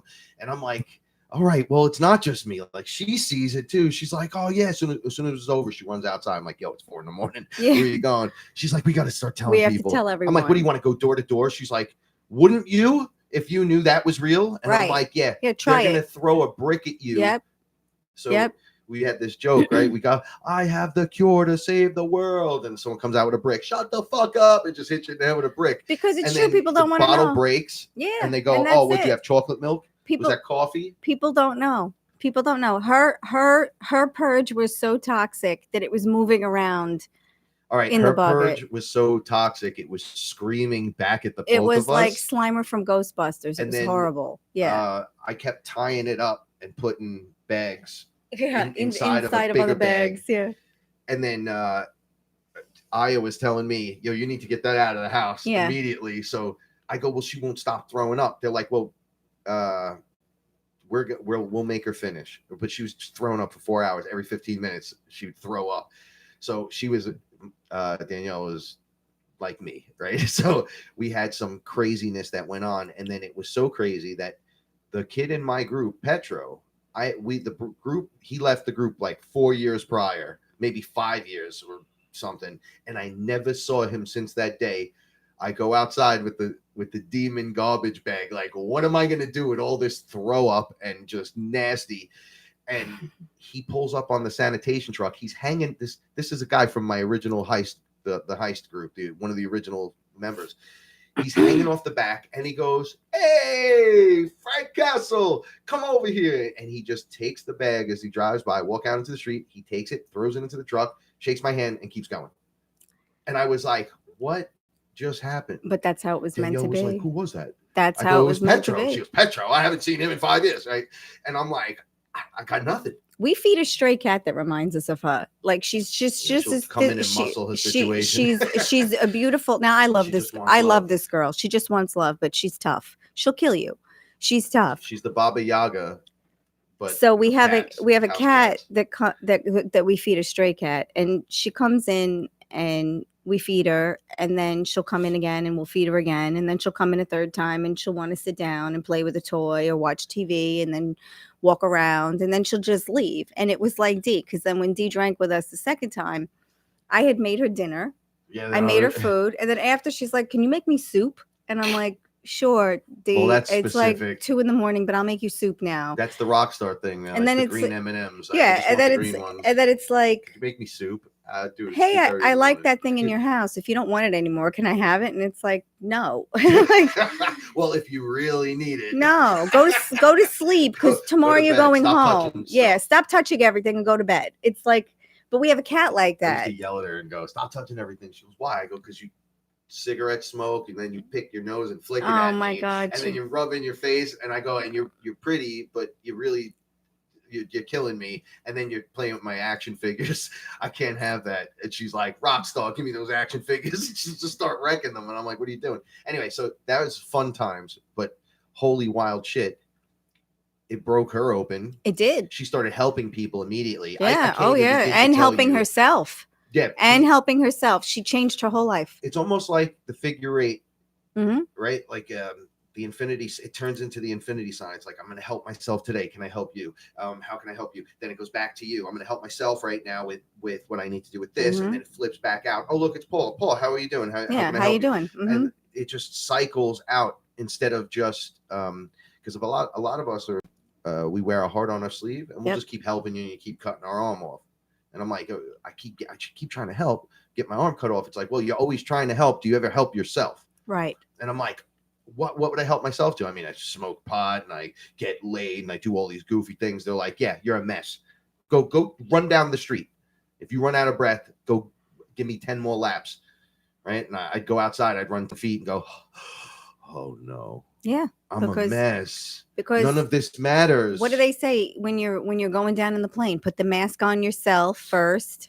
Before you put it on your kid. Before you put it on someone else. You can't help anyone if you can't breathe. Yeah, you have to help yourself first, and then you'll be able to help now with the situation. Exactly. Well, I had to learn this. Well, I make jokes sometimes about whose idea was it to come head first through dimensions. Was it your idea to come face first, smiling? You're not even gonna like warn yourself of anything. You're not gonna go back. You're gonna literally just come from outer space. You're gonna fly down. And instead of trying to like land like a stunt man or something, no, you're going to open your mouth and you're going to just dig as you hit the floor. And you're going to eat all the fucking dirt you can imagine just to get up and go, no, that was nasty. Next time I'll just float down. And then you start learning how to float and you're like, what? But that's it, right? You're learning another way. Sorry for all that crazy. You're learning another way to deal with conflict. Right? With everything. And then when you learn, you have less conflict. Now we basically have no conflict. So there's no victimization. No, none of that. That was another thing. Why me? Nobody respects me. No one this me. No one that me. Well, you're spell casting when you're using your words. Yeah, so, you. That was the first big thing we worked on with you. I don't get respect. That's what you kept telling me. And I kept saying to you, the more you say you don't get respect, the more the universe is telling you, okay, I'm going to put you in situations where you will not be respected, because you're telling the universe, I don't get respect. So the universe says, okay, I'm going to give you situations where you will not be I respected. mean, shit, they wrote songs about this stuff. But I it's mean, that, it's like but we're it, in a play, but it's and that everyone gets to play the simple. part one time or another. And once you trusted me enough and you said, okay, maybe she's got something here, because you didn't, Oh no, for you sure. didn't want, you I've wanted me, watched all this weird, successful you everything wanted me coming to from be you. here for the ride, but you didn't want me to explain anything in the beginning because you didn't think it could be that simple. If you remember, you were like, I don't believe that. Yeah, well, I don't see how everything that's that was possible. coming through was so complex. But then the more as I grew with The Aya and my own solution was experience, simple. it started getting easier. So in the beginning, when she said, well, you got to love yourself, I was like, blows raspberries. Give me a fucking break. All this for you to tell me to love myself more. So the further you get in this, the statements start coming like that. Because it's all about you. Know? It You is gotta all respect about yourself. you. Respect I am- yourself. Love we are yourself. together. Yeah, you should look in the mirror, tell yourself you love yourself. And I'm like, you fucking serious? That's the easiest thing to do in the world. I love you.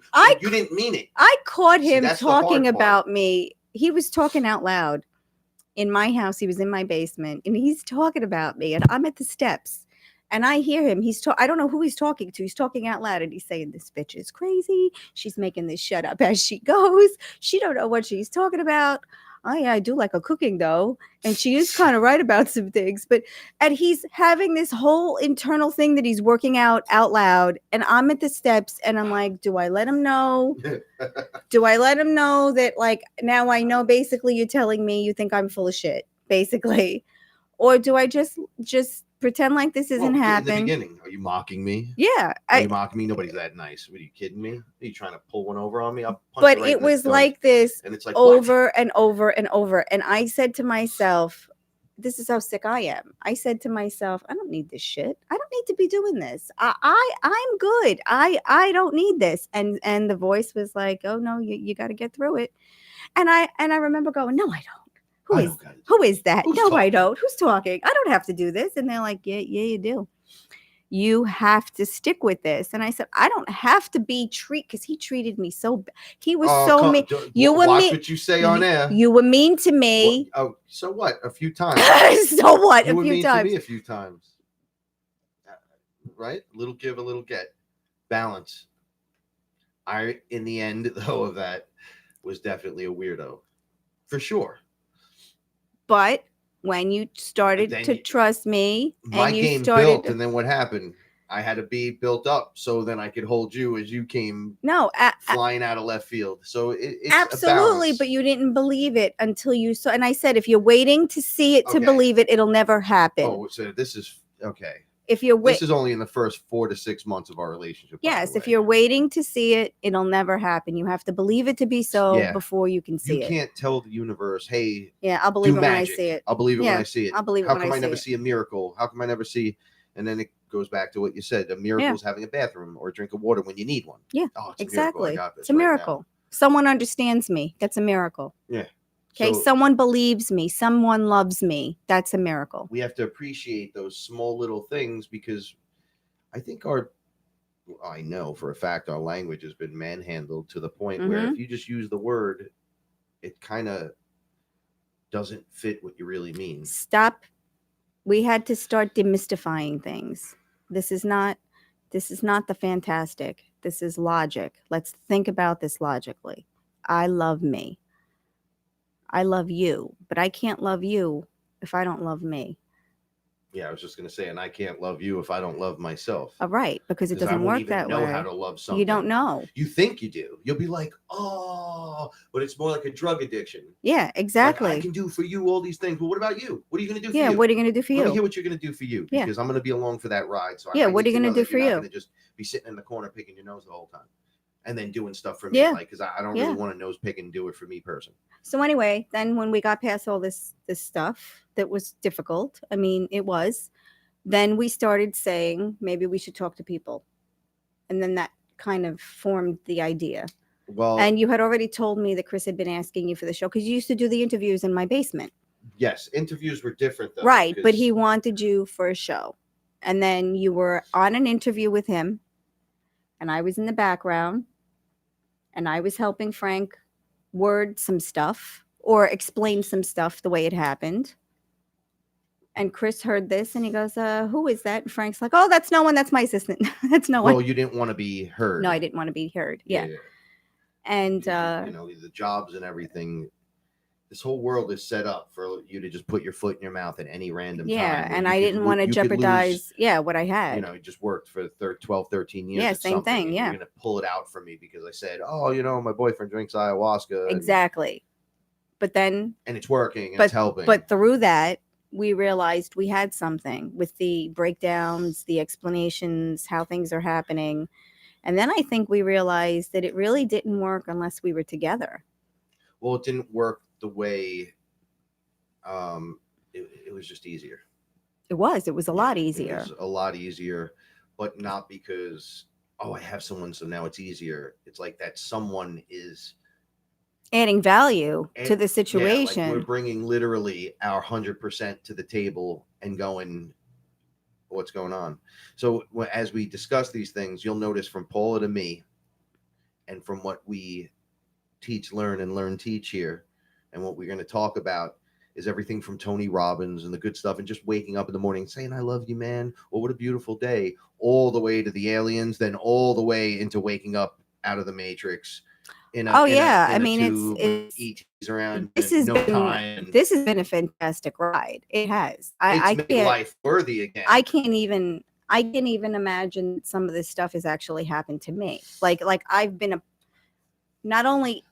part of it. Not only have I been a part of it, but it's actually happened to me. So what's weirder? The stuff that we're learning and growing and understanding that's coming back in this bizarre world, or the way the bizarre world is acting around us that we were unwise to up until that moment? You know, what's weirder? I don't know. Up or the down? I don't know. Because bizarre world sucks when you don't know. It fucking sucks. You know what it is? It was so hard in the beginning. It was hard in the beginning because everyone judges you. People judge before you even finish talking. We lost 99% of our friends. Yeah. And we weren't just hugging on to each other like, I'll just be my girlfriend. Like we weren't doing that. We didn't even that wasn't we even were just it. Trying to communicate as human beings. Exactly. And our best friends were like, but that's what I mean. Like everyone thought we were so strange. And then we're together and people see us together and they're like, oh, they're such a nice couple. And all right, so everyone is arguing. All right, so everyone pretends they have a groovy life, right? And then you go around them and it's all crazy and yelling and screaming. Yeah, you find out the truth. Then we're out and you meet us and we're like, yo, what's up? We're cool people. Then you meet us, you come home, you come over for dinner or something, and you're like, oh, this is really going on. Yeah, your mom used to call when I had to move back to the Bronx. Frank helped me pack up the house and everything. And I wasn't gonna put half the stuff I owned in storage because I didn't want to pay for stuff in storage that I when you put stuff probably in storage wasn't going to need. Not going to use it. You're just paying for the product twice. Yeah, so 3 times. I ended up having this entire living room look like a warehouse. It looked like I was fencing goods. It just was boxes. It looked like the Amazon. Yeah, it looked like an Amazon warehouse. And I said to Frank, I said, I can't do this anymore. I think this is where we're going to stay. I promised Frank when I met him that I wouldn't take him far from his grandparents because he liked to see his grandparents and his mother every day. So I promised that I would kind of stay in the Bronx. And I said, this has to go. So I called a carting company and they came with a dumpster and they said, this is the dumpster. You fill it up, whatever you fill it up. The guy gave me a really sweet deal. He said, whatever you want, just get rid of it in this dumpster. So Frank and I threw half my life into a dumpster, and that was difficult. And it was difficult, but I was like, "Come on!" But it was all okay. I didn't die. No, I didn't. You didn't whine. I didn't fall apart. I didn't cry. You had moments where you were like, "I did. What the? This is a lot." Half my life into a dumpster. I understand that, and watching that kind of purge. I had it down to one room and a storage room. Yeah, and then what did I say? Shortly after that. I took everything out of there, brought it here. I said, threw out the rest. Yeah, I said, let's go to your storage room. Let's clean it out. And we brought as much as we could bring here. We talked your mother into letting you keep some stuff in the garage. Yeah. And and honestly, that was it's it. That's it. We don't need this anymore. That's it. We'll combine what we have. yeah, and that's exactly what we did. Yeah. We combined elements. We brought things together. Yeah. We became. And then we said, we, okay, let's try this. And we tried to have we had so many we first. tried Right, to have like a life together. when we took the push forward, when we were like 100% in and going without looking back, It was scary. yeah, but things started to change on a different level because all these little things changed in the background.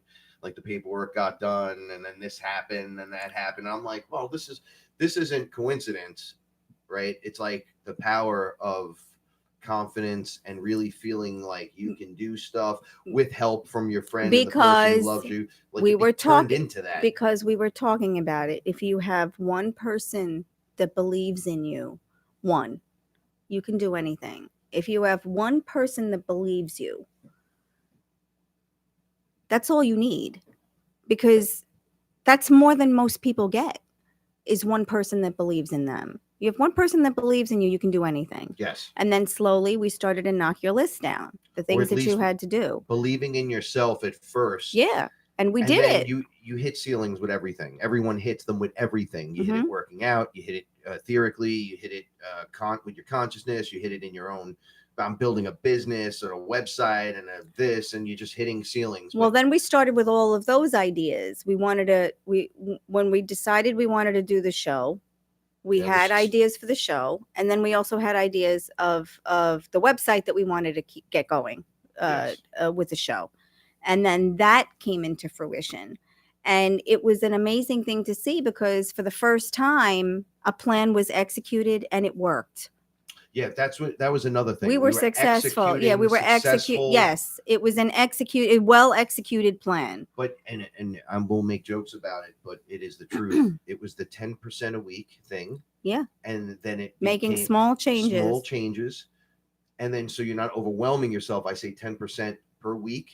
And then before you know it, things are flying, but we never go 100%. No, so but sometimes you can't even make it. You can make a 1%. It doesn't matter as long as you're moving forward. Moving forward, then you find yourself in these different positions. And it's the same thing that you'd be in naturally, because it's the same stuff.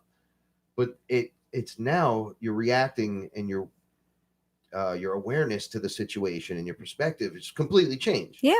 So you can walk right through, and things that were obstacles are no longer obstacles. You're just like, oh, look, okay, move, or I'll just not be there for those because I can see them coming. You don't need get out of the way. Yeah. That's the boulder. If you're pushing a boulder uphill, stop, get out of the way, and let it go. Let it go. Stop taking the 50-pound bag of rocks up the hill. Yeah, stop carrying those rocks. You don't need them anymore. Stop it.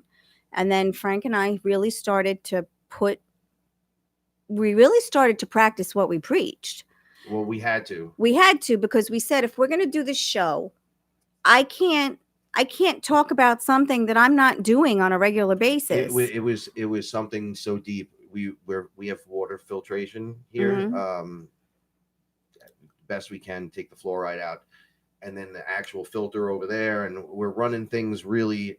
It was like, look, if you don't fix the water you're drinking, right, you're drinking the fluoride, you're clogging up your pineal gland. You're already failing, right? No matter what you do here. So we started fixing. We started those small. Things. The water filters in the showers, organic food, a different way of eating. Like, I think we got healthier, no packaged. Yeah, we did nothing packaged. And it's funny too, because the first time I had gone shopping with Frank's mom, we went to Costco, and she kept staring at what I was putting in my shopping cart, because she was worried. Her son got thrown out of the last relationship. She didn't know what he was eating or what was happening.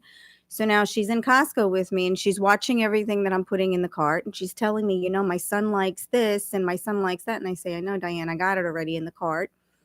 And then I think that day out set her mind at ease. She knew that Frank was going to be in a good situation, because we had that in common. Like, I cooked, she cooked. We cooked pretty much very similar things. I'm going to tell you right now, if you ever saw a soul family, this is what they mean.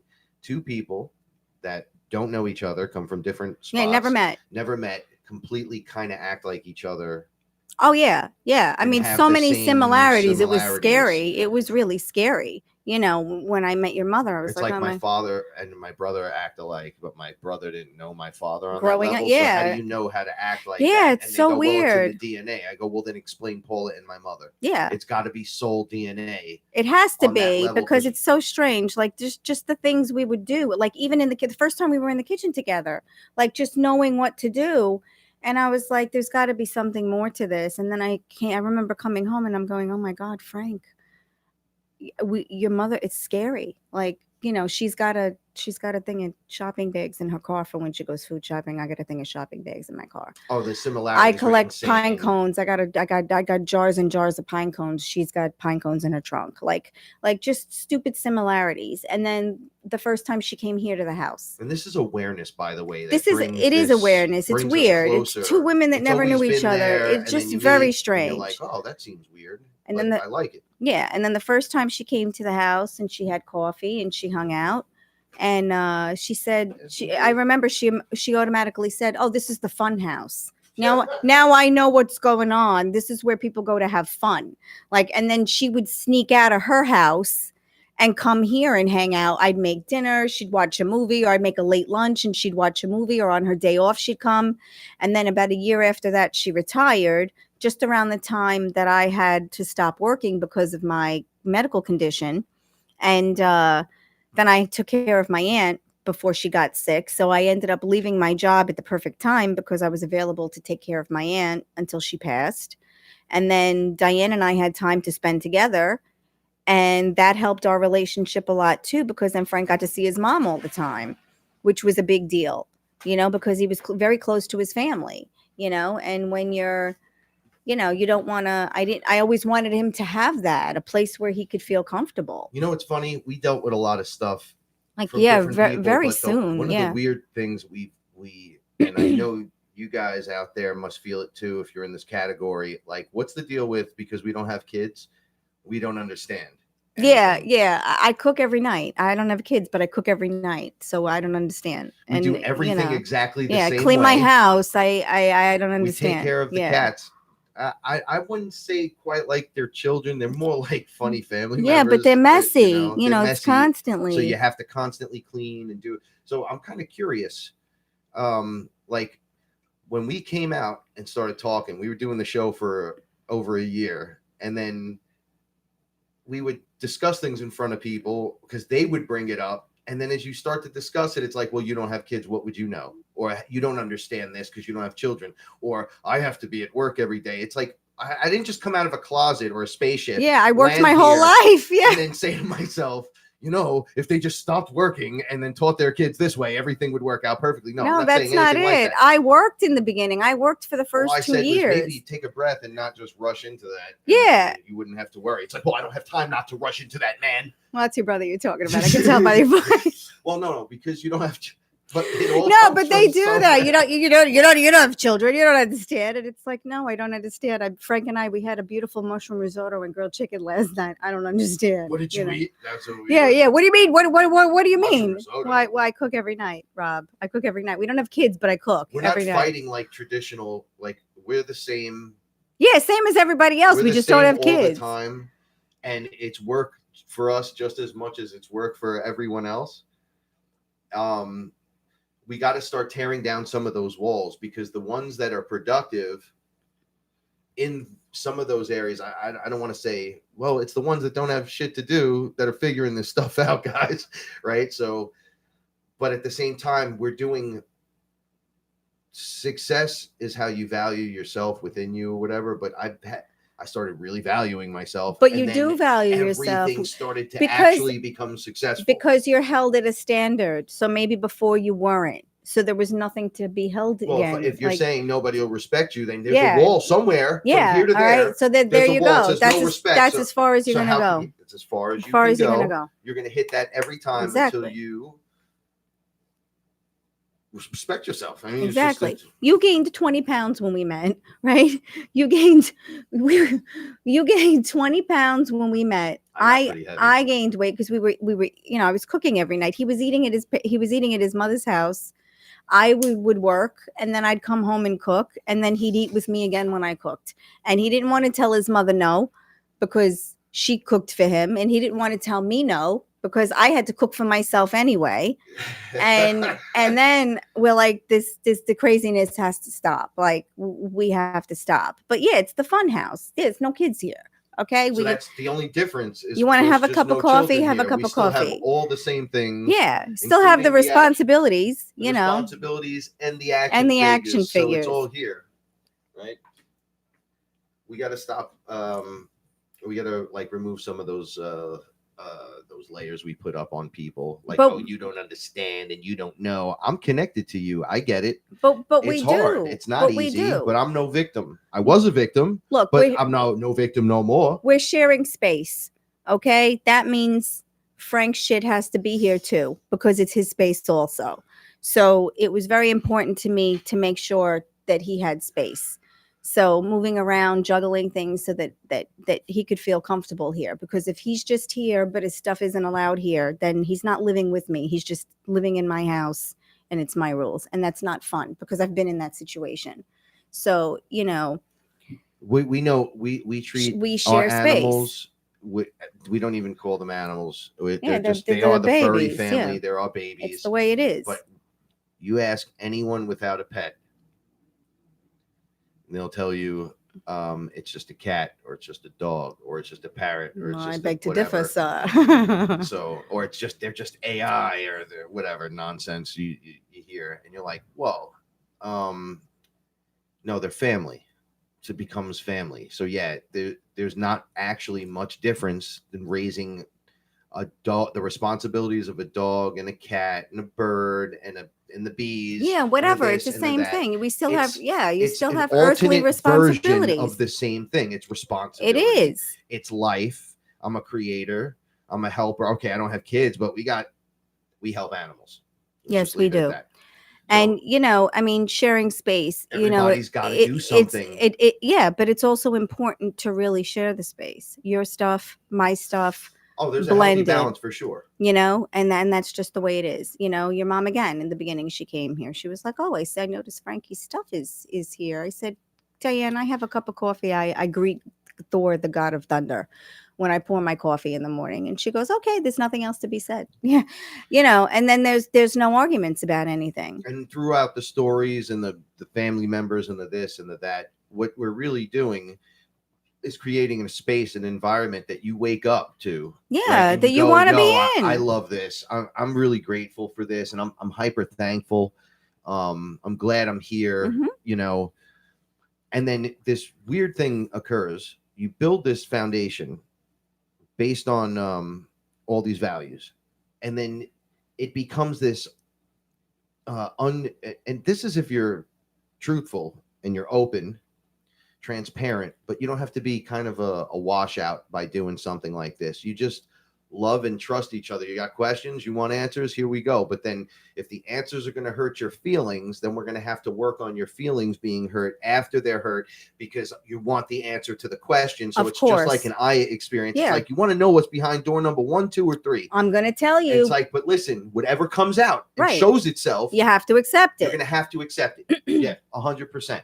Behind door number 1 is a reptilian. Door number 2 is yourself. Door number 3, a gray alien, right? Like, what are you ready to accept? Right. Because any one of those comes out here, your whole paradigm's going to shift.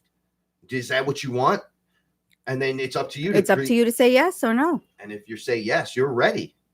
Your mind and everything, the universe, when you're like, yeah, I believe in magic. Now I'm ready. Show me the magic. I believe. Boom. It starts to appear. One synchronicity Because after the it other. can't be the other way. It can't And the be. matrix is made to bend to you. It But it works can't in be your the other favor. way. When I see it, I'll believe it. Can't be that way. You have to You can believe the never- magic is already there. Yes. That's the magic. Belief. It's the leap of faith. And it's not the blind, that dumb blind stuff that people do. You know, you get caught up in paradigms and functions by programs and distractions. So, you know, there's extremes of all sides of these things. That's why balance is key. But there is balance. There's sometimes when everything is going on here, Well, and you can't- sometimes when very little is going on, or where we're pulled in one direction. Maybe family is more of a priority. Maybe the show or work is a more of a priority, We're at the depending on what's point going now, on. you can say, show me the magic a million times, be shown a million times. You don't get to wake up today. This is a responsibility, by the way, of the creator speaking for Right. himself and say, well, I'll believe it when I see it today, No, universe. doesn't It's work like that. "What?" You'll hear the tires Yeah, screech, the brakes. Yeah. and they'll go, oh, did somebody just jump from letter E on the alphabet to Z? Doesn't work like and that. you didn't finish the rest of the. Okay, we're going to start back at A. Why don't you go back inside and restart? Why don't you come back out here and say that again with your intent But attached to it? but we talked about this the other night too. We were having a good conversation. Remember, we were on the couch and you were saying, I'm living in the now. Mm-hmm. It's almost like the universe forced us to start from the beginning. The two of us. Yes. And stripped down. Basically, we met and then everything was stripped away. We and lost then you're starting friends. From, I mean, Yeah. it's like meeting for the first time again. And then having nothing. Like, oh, yeah, here's a better. Having nothing. All right, check it out. Losing everything. When you're little and you have a friend that comes over, right? You just come outside and there's that person, and you meet. Yeah. It don't matter what they have. Don't. No, because we want to play. You start Doesn't matter. from there. Yeah. Yeah. Right? You bring like, the ball hi, up. Yeah. Do you like to talk? I don't know. My name's Frank. And then you reassert with no attachment, no distraction, no bullshit, and then no expectation, of your drama, none of your projections. Yeah. It's pretty intense. Okay, so Paula and I have witnessed the fact that we're aware that we've had so many first times together, which you would think, I'm going to be 45 this year. I've done it all. Yeah. Yeah. No, me too. Boom, first time. Yeah, This time. is the first time this ever happened. What are you, because crazy? You've done all your firsts in all your previous relationships. I've looked at birds. I've had coffee. You've hit the been first. To the movies. Yeah. All of a sudden, it's like the best first movie date, the best first this, the best first that. Did you ever see that together? No, that was the first time we did that. And what we're really noticing, this is what I noticed at least, is that for every bad choice I've ever made, I'm getting to have to make the choice again. Yeah, the do-over. Yeah, me too. I feel the same way. I always knew the right choice, but I don't think it was ever the right person. So I make the choice. I agree. So it's almost like I just picked something else because it never already felt correct. Right. No matter how correct it was still off. Because until I met you, I mean, we're kind of Paula and I are getting tight with each other. Yeah. Like it's become. Yeah. But we've been through stuff to the point where I reflect back and tell her, I think there might have been a moment in a past life where I was like shot in a field or something, and I went down and I was her friend. And she picked me up and put me on her shoulders and literally carried me because of the stuff that goes on today. That it's like we went through it then, and now it's revealing itself. We're going through it now in just a new perspective and that new layer. I still put you on my shoulders and carry I'm saying that you still pick me up and put me, and it's always when I'm injured and hurt. I know. And it's like, wait, where does this come from? And as we reflect internally on it and go, oh, and this understanding starts to shine outward that we've been here since the beginning. We're from so far back, and I'm going to guarantee that most of you are too. Okay. This is a little creator to creator guarantee that this whole thing is a heist on a heist. Okay. So we're here. But it is. We meet other beings because we're here as creator beings on the planet. The light beings are running around and they're creating, and it's beautiful. Yep. And all of a sudden, a new set of beings arrive. However that happens. I'm not going to get into personal shit.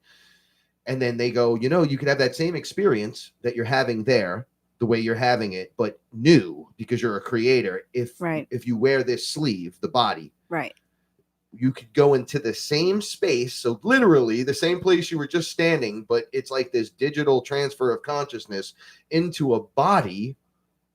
And then all of a sudden we're like, we agree to this for some reason. Yeah, there's like a whole story. We sign up for it. We sign the contract, and then we jump in, and then you have amnesia and only about 3% awareness. And we've been talking about this for 4 years straight. You have 3% awareness when you come into this place, and amnesia. Okay, so you're 97% of what's going on around you. You're not even aware of. Right. 97%. Right. And you're given amnesia, and we're allowed free will. Yes. But because we're allowed free will, They're allowed to The target you like caveat ads. the caveat is you're not allowed to remember anything from your previous life. But we don't know if that's a blessing or the curse Or a laid upon curse. us by the deception. But I think we leave ourselves clues. And I think these clues I are think like we already breadcrumbs that we knew. leave.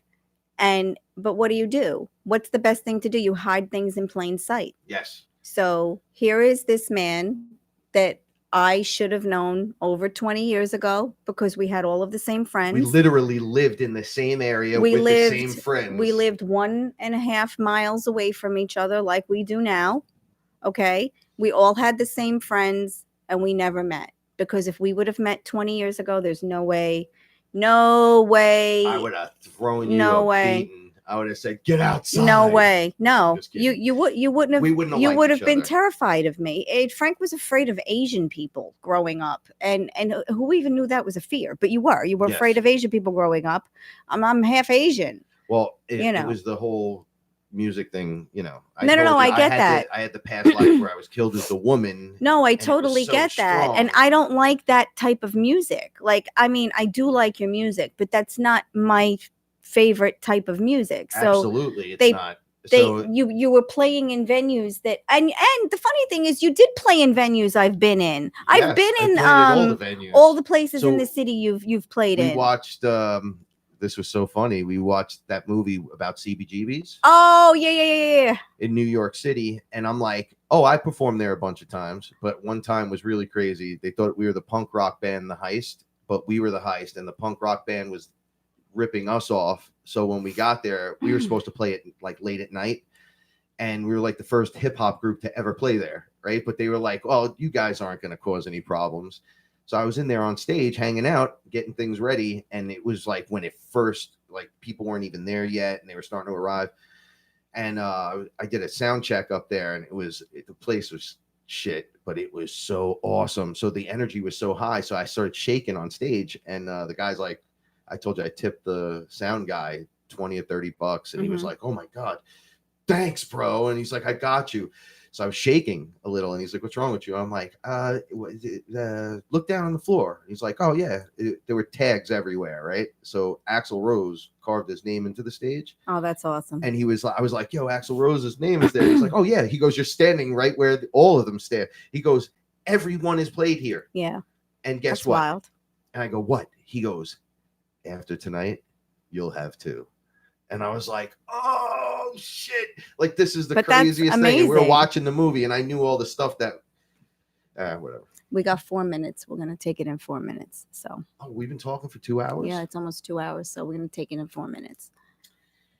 I really appreciate everybody that's everyone that's stuck with us and that's come to YouTube to listen. If there's things we need to work on, or if you're not hearing us or seeing just let us know. Just let us know, and we'll take care of business. We're still working on the camera thing. I'm trying to get a two. We're having trouble with the two cameras because she's not on another computer. I don't know how to make it work. So as far as I know, everything everybody else is doing is magic. But I'm gonna get there. This is about the story continuing and the journeying together.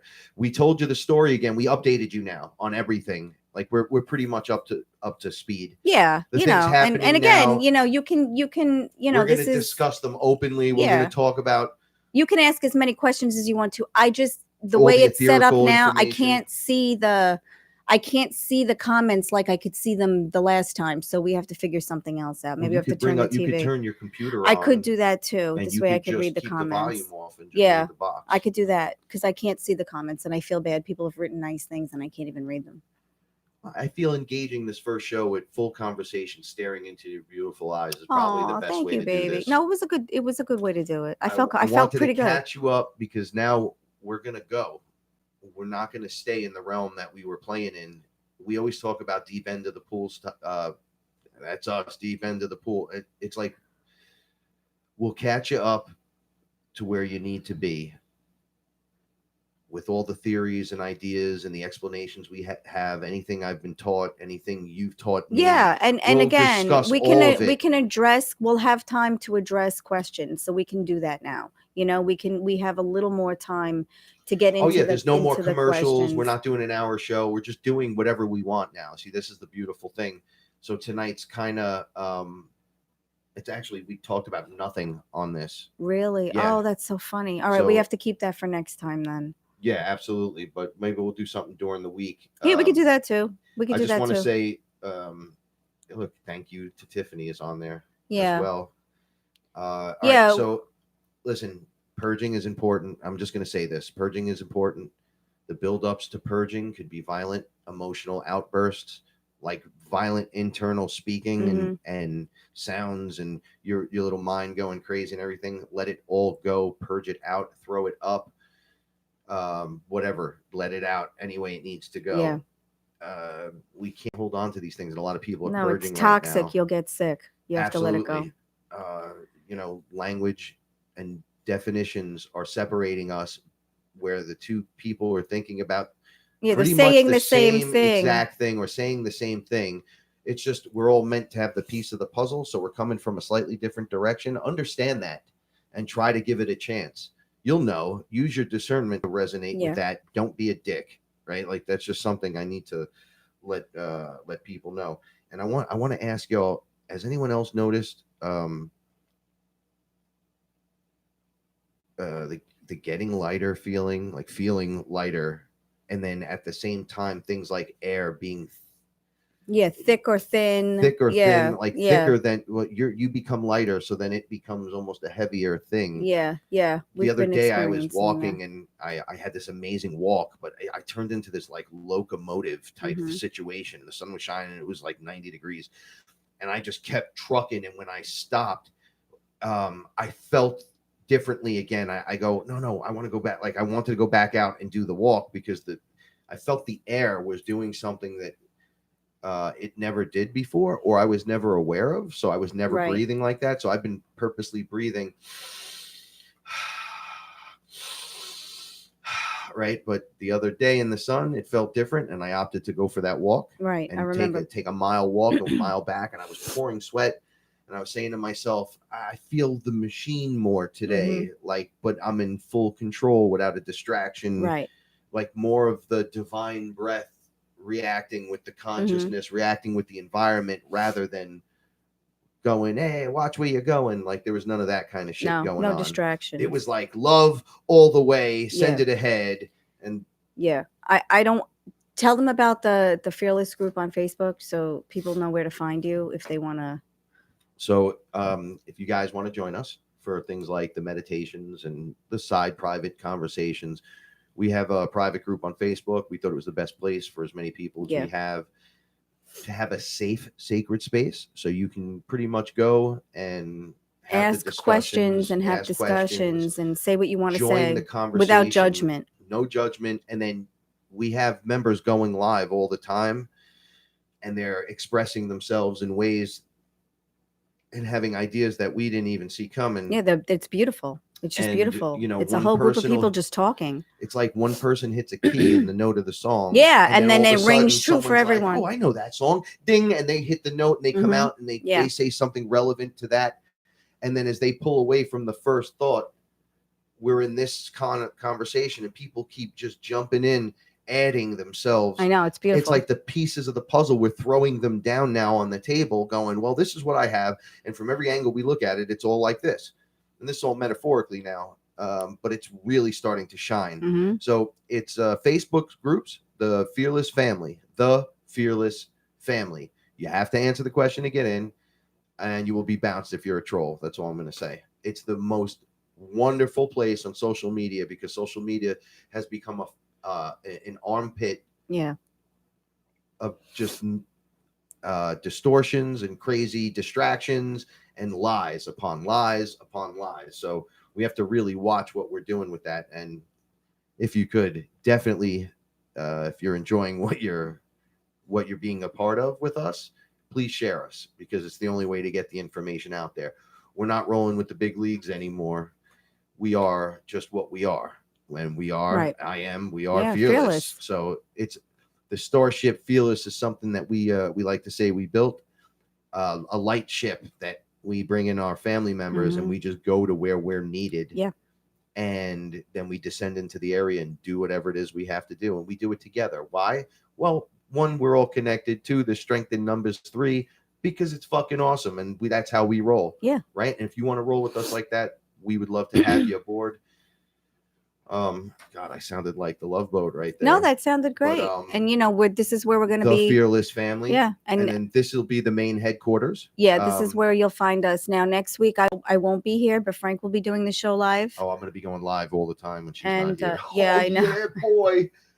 I'm going to be interviewing the cats and all different people. I'll have beings from all over on. Wait, so for those of you that don't know me, I have family everywhere. So it'll be infamous shows across the board consistently and constantly, because all I'm doing is sharing what's going on. Yeah, but that's awesome. Even if it's a negative thing like, oh, slipped, fell, knocked myself unconscious again. Bang. Every day can't be a hero's journey. Right. Some days you're just stepping dog That's shit. right. Yeah, it was, for me, it was cat poop. But yeah, it can't be a hero's journey every day. All right. So, and then also, a lot of us at the FearLess family, there's a lot of artists.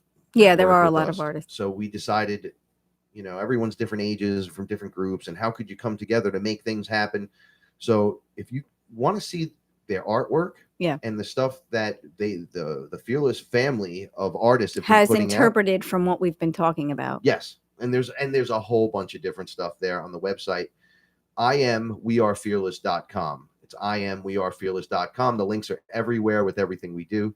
Just, I don't know, blink in there and check it out. Yeah, you might find something you like. If it's not for you, maybe share it to someone that it is. Yeah. If it is for you, share it to someone else that is. Yeah. And definitely let us know what you think of everything. And the artists get 50% of everything that goes through the store. Just so we can all have like some kind of income, because it's hard for everyone right now. Yeah, and this is good because it'll be a little more we're going to try to make it a little more interactive.